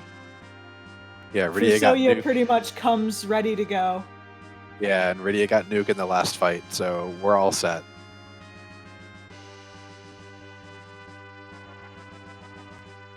Karate Man down. Is this it? It's so exciting. Unfortunately for Bursik, does look like he is going to do bottom top. And it's a white robe, which will be nice for Rydia. Or maybe Fu, depending on which way you want to go. But it's not progress. No, not progress. It's a big upgrade for Rosa, though. That was a leather shirt that got switched out for that white robe. So that's real nice.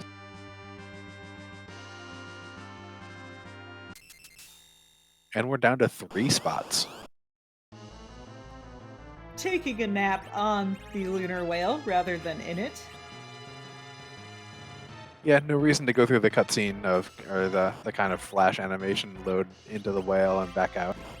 I know, I just think it's amusing. Oh, for sure, it's great.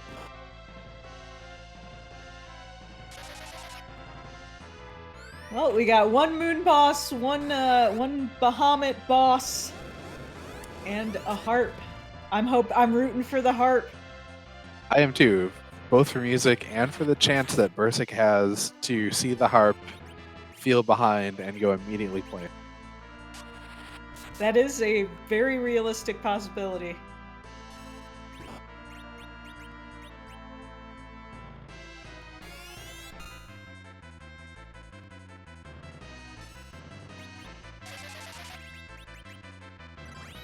Is this even?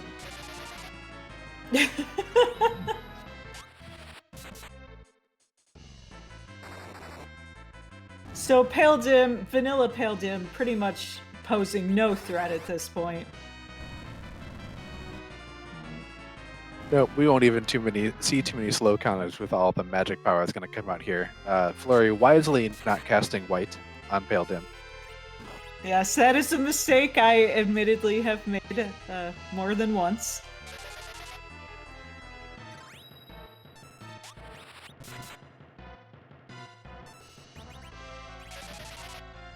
But the nukes are just going to start flying here. We're going to have Yang and Edge doing physical damage. This will be over before you know it.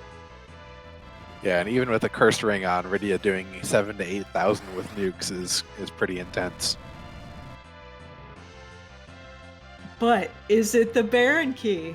That's what we really want to know. It is not. It is music. Oh no, we still have Bahamut's spot.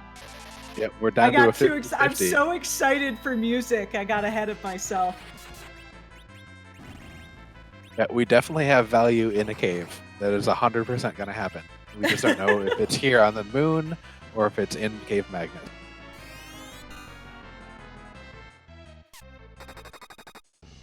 We do have an Excal available for us if we want to go down to Kokol's shop, but since we're still missing Cecil, that's probably never going to happen. Edge can throw the Excalibur, but I don't think one throw is worth going through all the trouble. No, and Fleury did end up keeping that white shirt too, so the couple of bits of cutlery that we did throw at Karate remain gone. But with Edge's levels, it's entirely plausible that we'll just see him berserked and not worry about tossing anything. Yep.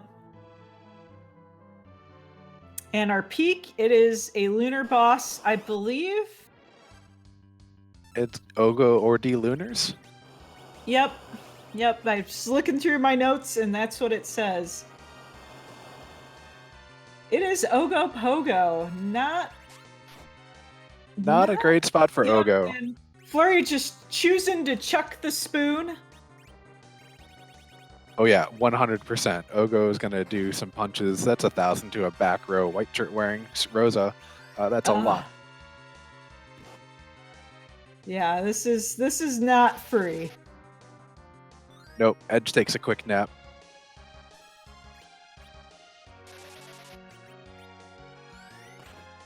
Now Bursik has the Twin Harp, goes to save, does not leave. Oh. That was probably his last chance. Yeah, it's so hard to tell whether or not you're behind, because he did not, he had a little bit of trouble getting underground. It wasn't very fine behind Fleury, just has continued to do the exact same route and not making any efficiency plays.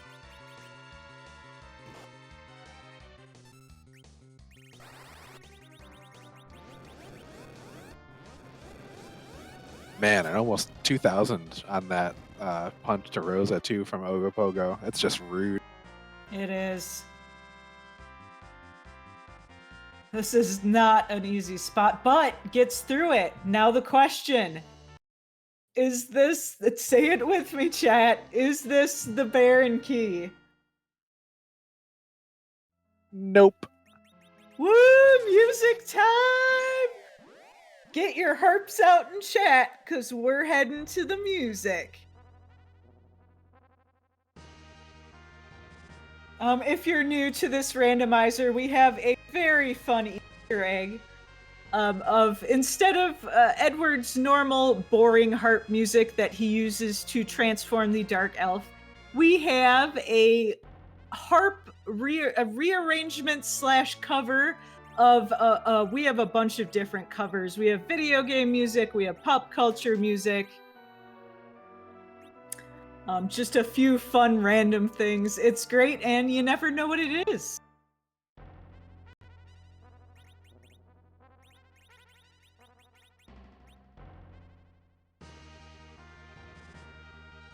Yeah, getting the harp is always one of the best things, and Bursik getting another blank text box. Wow, 2-in-1 run is kind of impressive, actually. Just to answer the question in chat, yeah, the commentators are a little bit behind. It's just the way we've set up the restreaming, and a while ago a decision was made that we'd rather have the commentators be slightly behind than have them be slightly ahead and spoil things.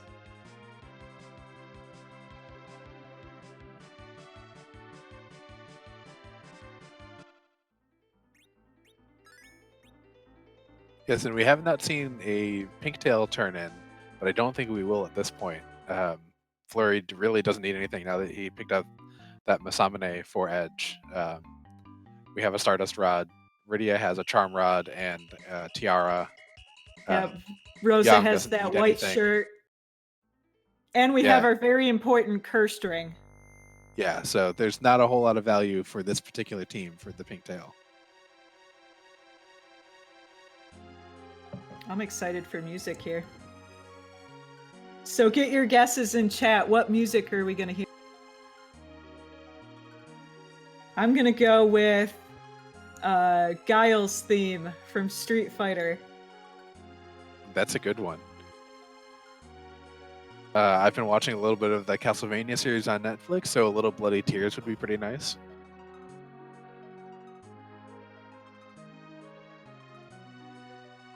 And this boss, of course, should be no problem because Fleury's levels are super high right now.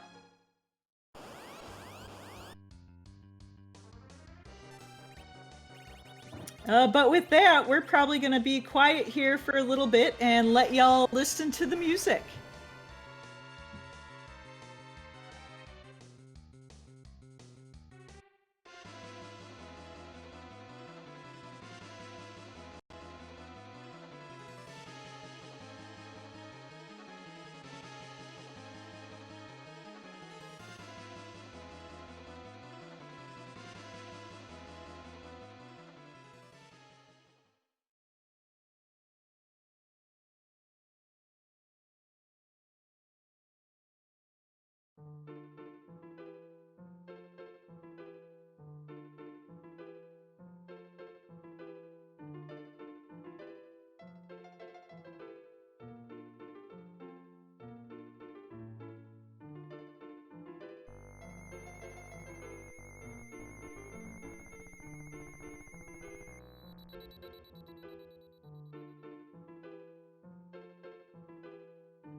And we have the Song of Storms from Ocarina of Time. Definitely my favorite song from that game. And not only that, we have the alternate Gauntlet.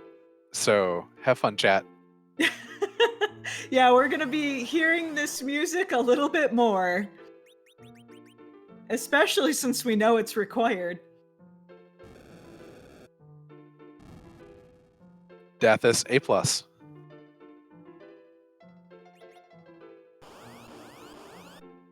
I really like the Gauntlet, not only because it changes up and makes things a little more fun, but it's fun to appreciate all the interesting sprite work this game has.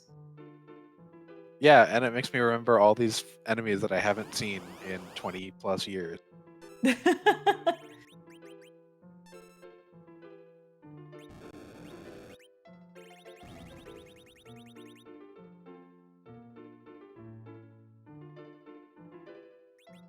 Meanwhile, Bursik getting through Karate Man.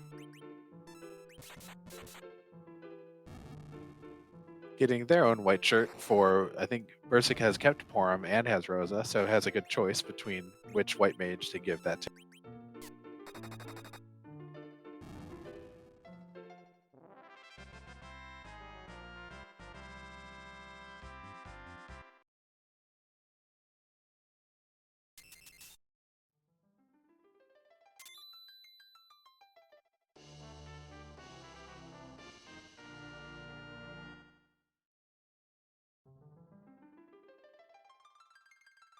And Fleury finally with his Baron key. Probably very happy. Gonna go immediately go fight that Odin spot. Yep, and all of our dangerous monsters are gone at this point, so...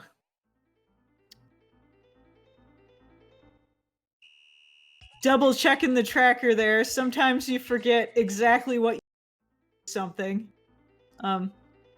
Sometimes it's just get the items, sometimes it's do a specific thing with the items, so just double checking on that. Yeah, if you're not sure whether it's liberate Baron Castle or unlock the sewers or defeat the Odin throne, because in my mind I've probably been like Baron key and maybe not written anything more down. Yeah.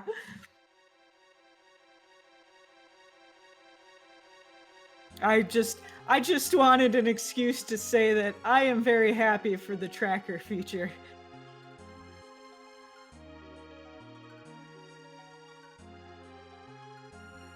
So we are probably going to see the speediest of zooms right to the Odin spot.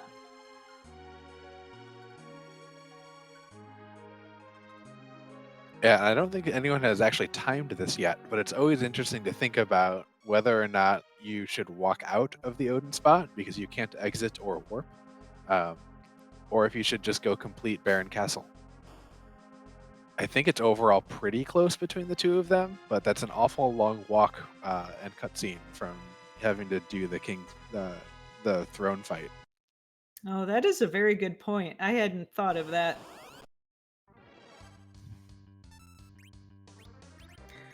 Bursik, unfortunately, not following up on that twin harp, and that's probably, with the exception of some shenanigans, that's probably going to be the end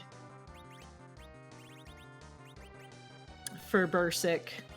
Yeah, Flurry's lead is pretty significant at this point, and he pretty much would have to wipe at Zeromus for this to come through for Burst. And Flurry being a extremely experienced player, probably not going to happen. But you never know. Sometimes randos. Yeah, Big Bang into Meteor is always a thing. Oh, that's the worst. It's the worst. I've lost so many runs to. That's the one thing that pretty much makes me rage quit a run, is Zeromus doing Big Bang directly into Medio, and there's nothing you can do, and your party's gone. Looks like we get original flavored Mylon here.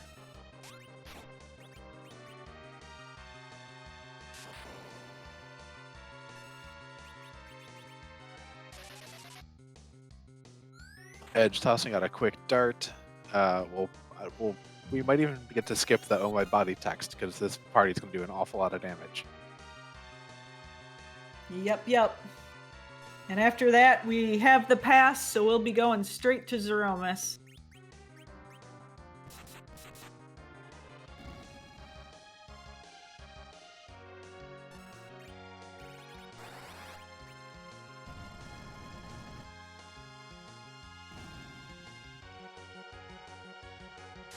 The rare quick cast from Rydia since she gets it so very late in the game.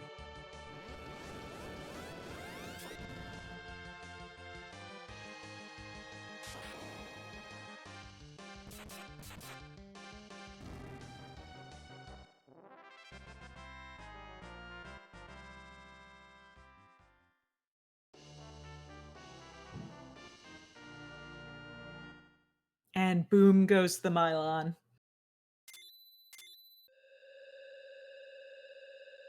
And a Sander before our troubles.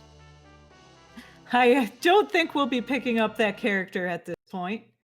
Except maybe as an agility anchor, but I don't think even then. We have a curse ring. We're good to go. Yep, Flurry has accomplished the 17 out of 17, gotten all of the key items in the game, and is ready to go, finally, after completing that last objective, and is probably going to walk this out.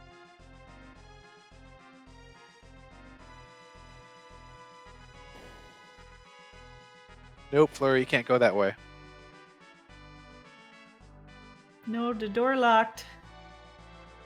Locked and guarded.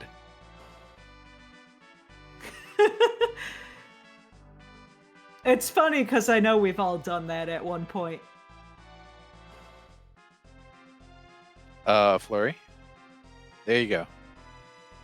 I mean, I admit the last time I had to do this in anything, I went absolutely the wrong way also because I am not used to going backwards.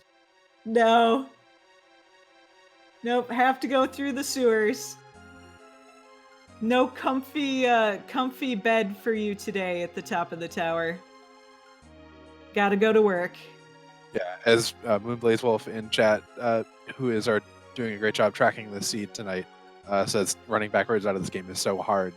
Like, we do these things in one direction constantly and almost never have to do them any other way. So muscle memory is such a thing.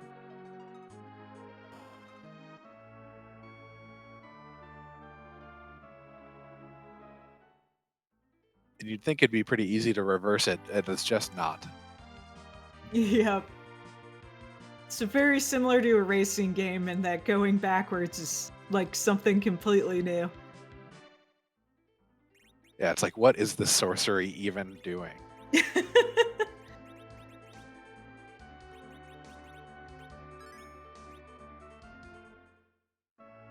It looks like Fu is getting demoted to anchor for Fleury, picking up that cursed ring. And Iridia Yep. moves up to the top spot. Fu, for all his good points, doesn't have the highest agility, and with that cursed ring, he is a perfectly fine anchor. So we have a very important question to ask. Do you want to do the honors here? I would be happy to. So, chat, you've seen us randomize a lot of things in this game, and yet we all know that Zeromus is here at the end. It's because we have one special bit of randomization here, and Scala Kitty has provided most of this randomization, and Boardface has also done it. But we don't know what face Z is going to wear tonight once we use the crystal, so we have to ask, whose butt are we going to kick this afternoon? Yep, his script's the same, his stats are all the same, but his looks are fresh and new. There are approximately 450 possible faces he could be wearing. So get your guesses in chat. I'm personally hoping for my favorite. As a big music game fan, I am hoping for Theaterhythmus. That was a good one. I saw it pretty recently. Ultrasmith is also a favorite. I am just continuing to pull for any of the new version 4.0 sprites that I haven't seen before.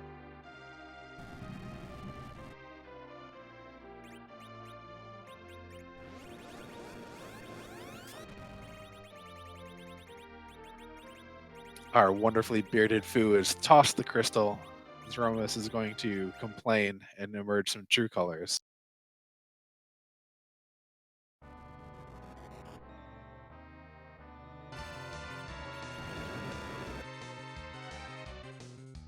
Aww. It's so cute. It looks like a Hamtaro character. Can anyone confirm that for me?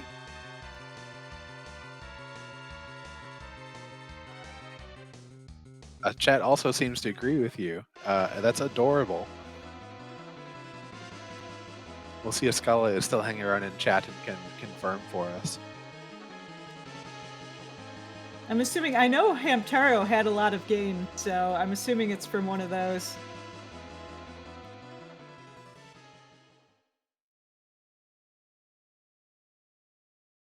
But it's cute, yet evil. It is Tybalt saying it is Spat from Ham Ham Heartbreak, which is, I know, is a Hamtaro game.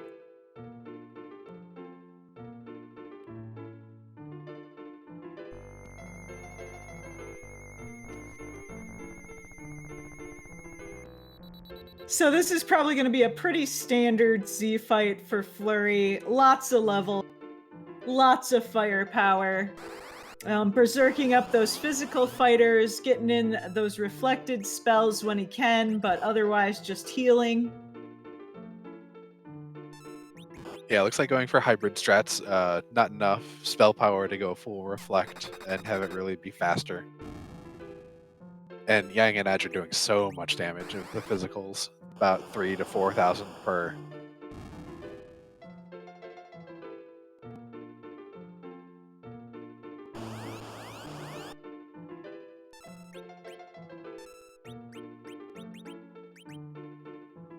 And this is going pretty fast. This Zeromus is pretty slow, so this should be over with pretty quickly.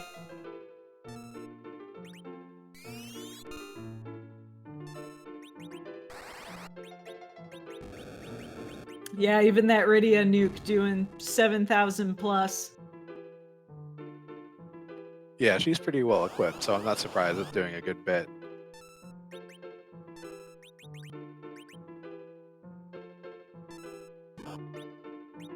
I think at this point we've already gone into the phase change to where Zeromus would now be casting single target nukes if we ever get to that part of the script, but I don't think that's going to happen. No, this is going so fast. It's the power of that cursed ring. Yeah, Berserkers and Cursed Ring definitely doing a lot of work.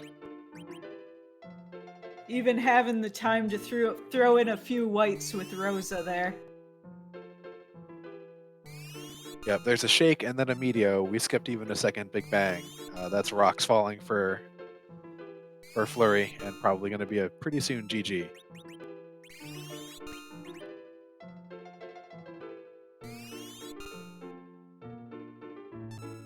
And there it is, GG to Fleury, who will be advancing and has secured a spot in the bracket rounds. Bursik will have to fight it out in the tiebreaker round. And it looks like we are joined in the booth with Fleury. GG's. Thank you. Thank you. So what did you think of that Edward start? Oh, boy. I know Dathis has a reputation of rolling pretty quick seeds, and I've watched enough races to understand that that reputation is earned. However, this, not when it comes to my races, at least. Yeah, I was a little concerned early game that start, and I was like, this is going to be hook seed. You know, Edward, Porum, Rydia, of course, is a hook seed, and sure enough. So that was kind of rough. Not finding vampires in one of the first few shops. You would have thought I would have learned my lesson from last seed, but I didn't. Got a little lucky with dolls being the first boss, but found Sylph, and this flag set has been amazing for Rydia, and Sylph is legit. And yes, the power of tiny green pixies. That was, she basically carried up until Fu showed up. So yeah, like, it wasn't too bad. Kane also could have been nasty, but it wasn't. It could have been a lot worse fights. The Leviathan fight was long, but you know, other than finding the Thunderclaw in the chest like immediately after in the Fey March thanks game, it was long, but like there wasn't really that much of a threat. So early game wasn't too bad. It was just long. Yeah, and were there no dancing daggers? Because I don't remember seeing either of you having dancing daggers for that early game. I didn't find any, and it sure seemed like I checked every shop. And I even went into that stupid Agart armor shop, which I think I remember Rivers saying at one point might as well be on Mars with how often it gets checked. But when I saw DKC there, I was like, I'm gonna need a cursed ring with this party. And then Wyvern shows up, and I'm like, yeah, I needed a cursed ring with this party. And yeah, I never found a dancing dagger. So yeah, without Sylph, that would have been a hoot. Were you tempted at all to take those hourglasses and do any moon grinding instead of going straight through the hook route? If I had found an early, if I found a cursed ring earlier, I probably would have tried a reaction grind. Having Thor rages, I could get ready to go first. Not really having any other effective AoE. I think I had a coffin, but that was about it. So I had mute daggers with Eddie on warlocks. I could have given that a shot, but I didn't need like a huge boost, just enough. So I was thinking about doing a reaction grind, but I didn't end up needing it. How happy were you to find that Fusoya? That was pretty nice. The happiness tempered the disappointment that we got an early crystal sword and never found Cecil. Baron or at the Giant. So yeah, or the package too, right? Oh yeah, that's right. You could have been the package. We didn't check that either. But yeah, like that was what ended up kind of telling me, all right, we're definitely going to go ahead and clear the Fey March bosses. I was pretty confident that with the Cursed Ring, I could have handled DKC, however. But then with Fu there, I was like, all right, I got a Cursed Ring, 2 Blink Casts, and a Fire Claw. That should be fine. Yeah, absolutely. How did you feel about that as kind of a bracket preview for a tough road underground? Because that's kind of the party damage output stuff that you might see a little bit more in bracket. I feel like almost any hook seed is gonna kind of be a good bracket preview. The difference main difference here is that I actually had 5 characters, and with the bracket flags, you are not likely to often get 5 characters. Those dupes are gonna show up. So yeah, it's pretty neat. But like at the same time, you can still get like quite a bit from shops in the overworld that you're not going to be able to get in the bracket flags. So it's a little bit of a nice preview, but there's going to be some brutal stuff in the bracket flags that are going to be much harder than what we had today. Are you looking forward to that kind of difficulty jump? Kinda. Like I admittedly I tend to do a little better on easier flag sets. But that being said, like I think the meta on this has kind of, I don't want to say it's been figured out, but it's this flag set is kind of, get Fu, get some good fighters. Oh, if it gives you 3 mages, sure, you can go that route. And then you're kind of set. So the strategy you're going to have going forward through the mid to late game is going to be a lot more varied. So that's going to be pretty interesting. It's going to help quite a bit just having a lot of experience. So, we'll see. Like, there's not any easy matches coming up. So No, they haven't really been easy yet, and they're not going to get any easier. And it looks like Bursik has also taken that same wrong turn, trying to go out the front door of Baron. Oh, let's not talk about it. I didn't make 1 wrong turn. I made 2 wrong turns. I mean, I want to take a nap in Baron's bed because I was tired of the seed. Yeah, Death has put you through the ringer at this one. You know what? It wasn't. It was actually. I actually felt pretty comfortable going in because the main required thing on Earth was behind a huge chain, and if somebody, if Bursik does the Galactic Brain play of, bailing and leaving the harp, fine. But there's been a couple asyncs where it's been a required harp on Moon to something else, and almost everybody full clears that. So I was actually feeling pretty comfortable when that happened. I wasn't about as comfortable as you can be full clearing a seed. Yeah, and neither of you really had the levels to immediately bail on the harp and be sure about your Z fights. Like, it took you another 1 or 2 fights to get Nuke on Rydia. Yeah, you know what? I would have been fine because I had a Curse Ring. Rosa had enough HP. I could have just gone Zerked and would have likely been okay.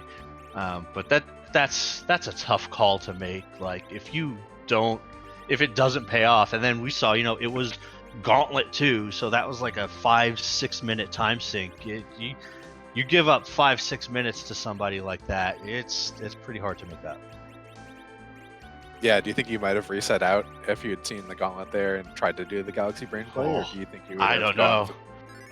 I kind of think if you go that far, you have to commit to it. But man, that would be a sinking feeling seeing the Gauntlet there if you do go out there.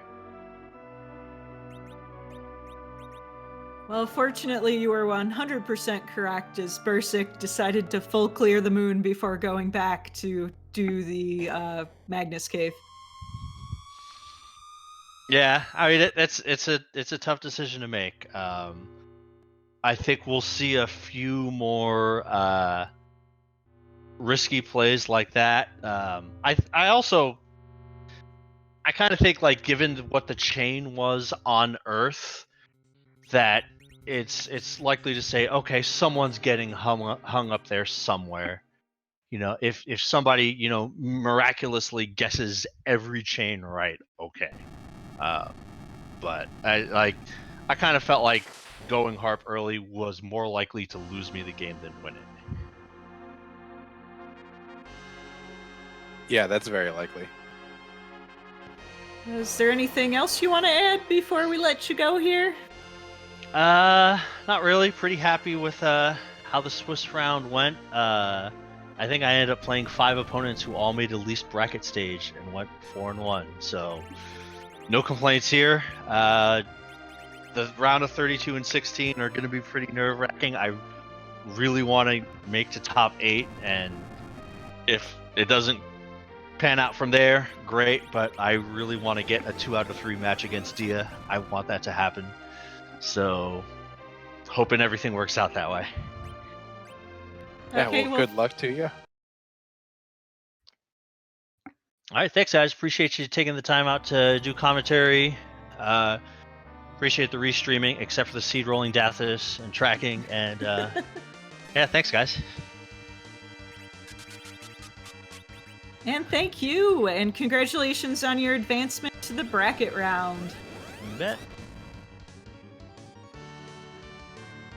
And while we were talking with Fleury, Bursik has gone through and done Twin Harp and then gone and done the Odin spot and is now fighting Spadamus. And while we're waiting for our rocks to fall here, I would like to thank everyone who helped put on this restream. Tonight our tracker is Moonblaze Wolf, and our restreamer is Dathis. Thank you so much. These restreams wouldn't happen without your work. Indeed, big ups to them. And also thank you to RPG Limit Break for allowing us to host a number of our races on their channel this year. They've been a great partner, and we definitely appreciate them.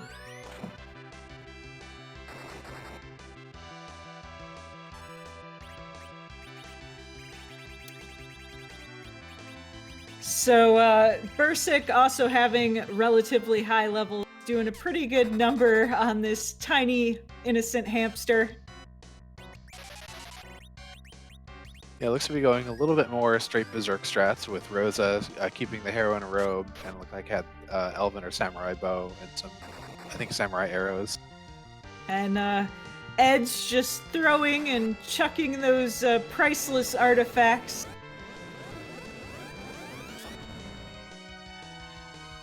Directly into a small mammal's face.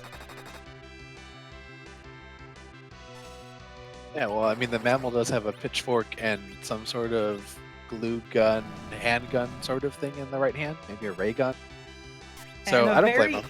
And a very sciencey looking hat. Yeah, you can't trust sciencey looking hats. It's got wires coming out of it, probably used for mind control at some point. I don't know the plot to Ham Ham Heartbreak.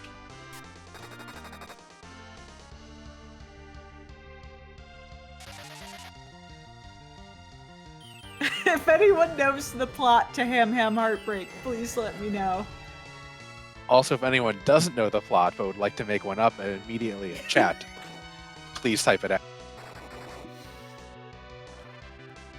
I am here for your Ham Ham Heartbreak fan fictions. Oh, this restream went to some weird places.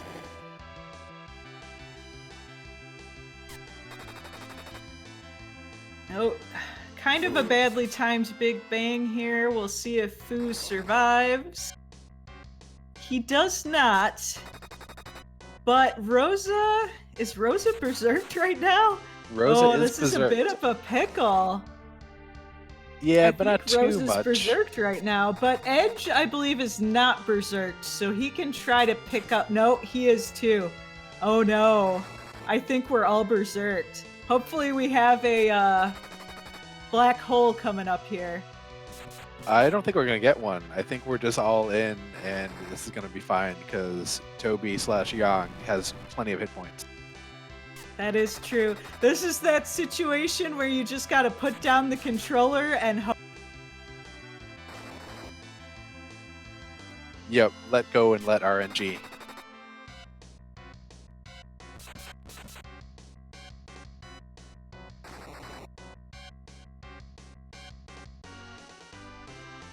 Yeah, I'm pretty sure we'll see a shake. We probably won't see... Oh, there's the Big Bang. That's problematic.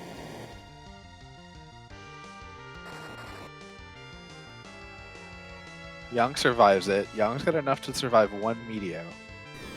Ooh. Oh, the tension. Alright, Monk, do your stuff. Oh, and there's the video. Come on, you can do it. And there is the flash. Woo! GG. Woo! That was a little bit on the edge of my seat there. GG to Bursik. That was clutch. Thank you. Yeah, so how did that Z fight feel? She's got 1700. I'm sure it'll be fine. Like, I'll throw a white out. Oops. And then she dies by 100 hit points, I think. Something around that. Yang brought it through. It's fine. Everything's fine. Yeah, Yang's a champion. Definitely, Penguinator loves him. A bunch of other people love him. He gets all that HP. It's good stuff. Yeah. So from the end of the seed, let's go back to the beginning. What did you think of that Rydia start? Oh, wow. That... I don't know the last time I've had something like that. If ever.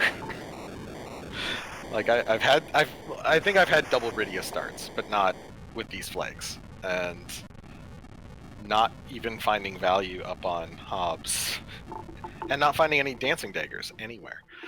That wasn't my favorite. Yeah, how much did that throw you for a loop or change your routing from your normal?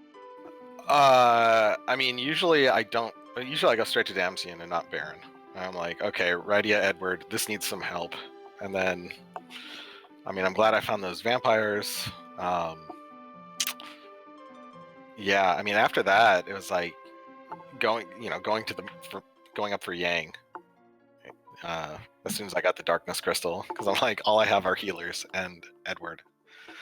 How happy were you to find the Sylphs? Oh, yeah, I was about to say, like, Sylph Seed, man. I know I eventually, benched her, but that did some work. Wow. Yeah, it's not a bad idea to give her a rest after all that hard carrying she and her Sylph friends did. Yeah. And how disappointed were you to get that crystal sword and then never, ever, ever see a paladin? I think I just had a practice game, last night that I had the same thing. It's like, okay, where's Cecil? Where's Cecil? And then, at least in that one, I got him, but it was so late. I'm like, no, everybody's level 58, dude. You've been waiting here too long. Can you not throw it? Because I don't think I got rid of it.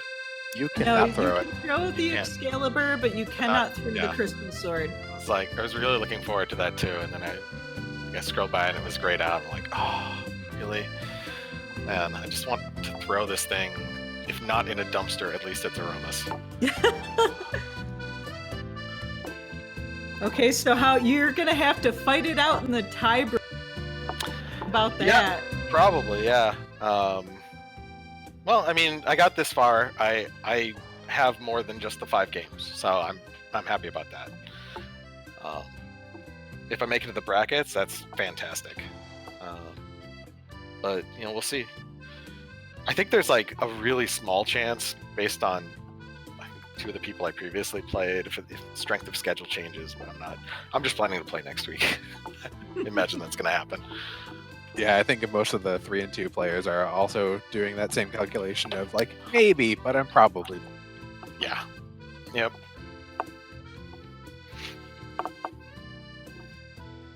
Okay, anything you want to add before we get going here? No. I'm surprised I was still underground in under an hour. Honestly, I think I was right at 59 minutes, but the challenge is still really fun. So, I have no qualms about this seat. Yeah, you did a good job with not a friendly start. And yeah, thanks to all you guys for doing the restream commentary and tracking. Well, thank you for giving us a good show today. Sure thing. Okay. Congratulations on going 3 and 2 and getting into the play-in matches at least, or maybe the brackets. And it sounds like we're about wrapping up. And I think we're going to be rating Free Enterprise. Kind of nerdy housewife. Do you want to talk about the race that we'll be going into? I'm gonna let you handle that because I didn't research that far. It's actually the runner's review. We'll be having Scratch Dragon and Demarine talk about their very, very close race that they had earlier this week. Okay, sounds cool. So we'll head over there and thank y'all for watching.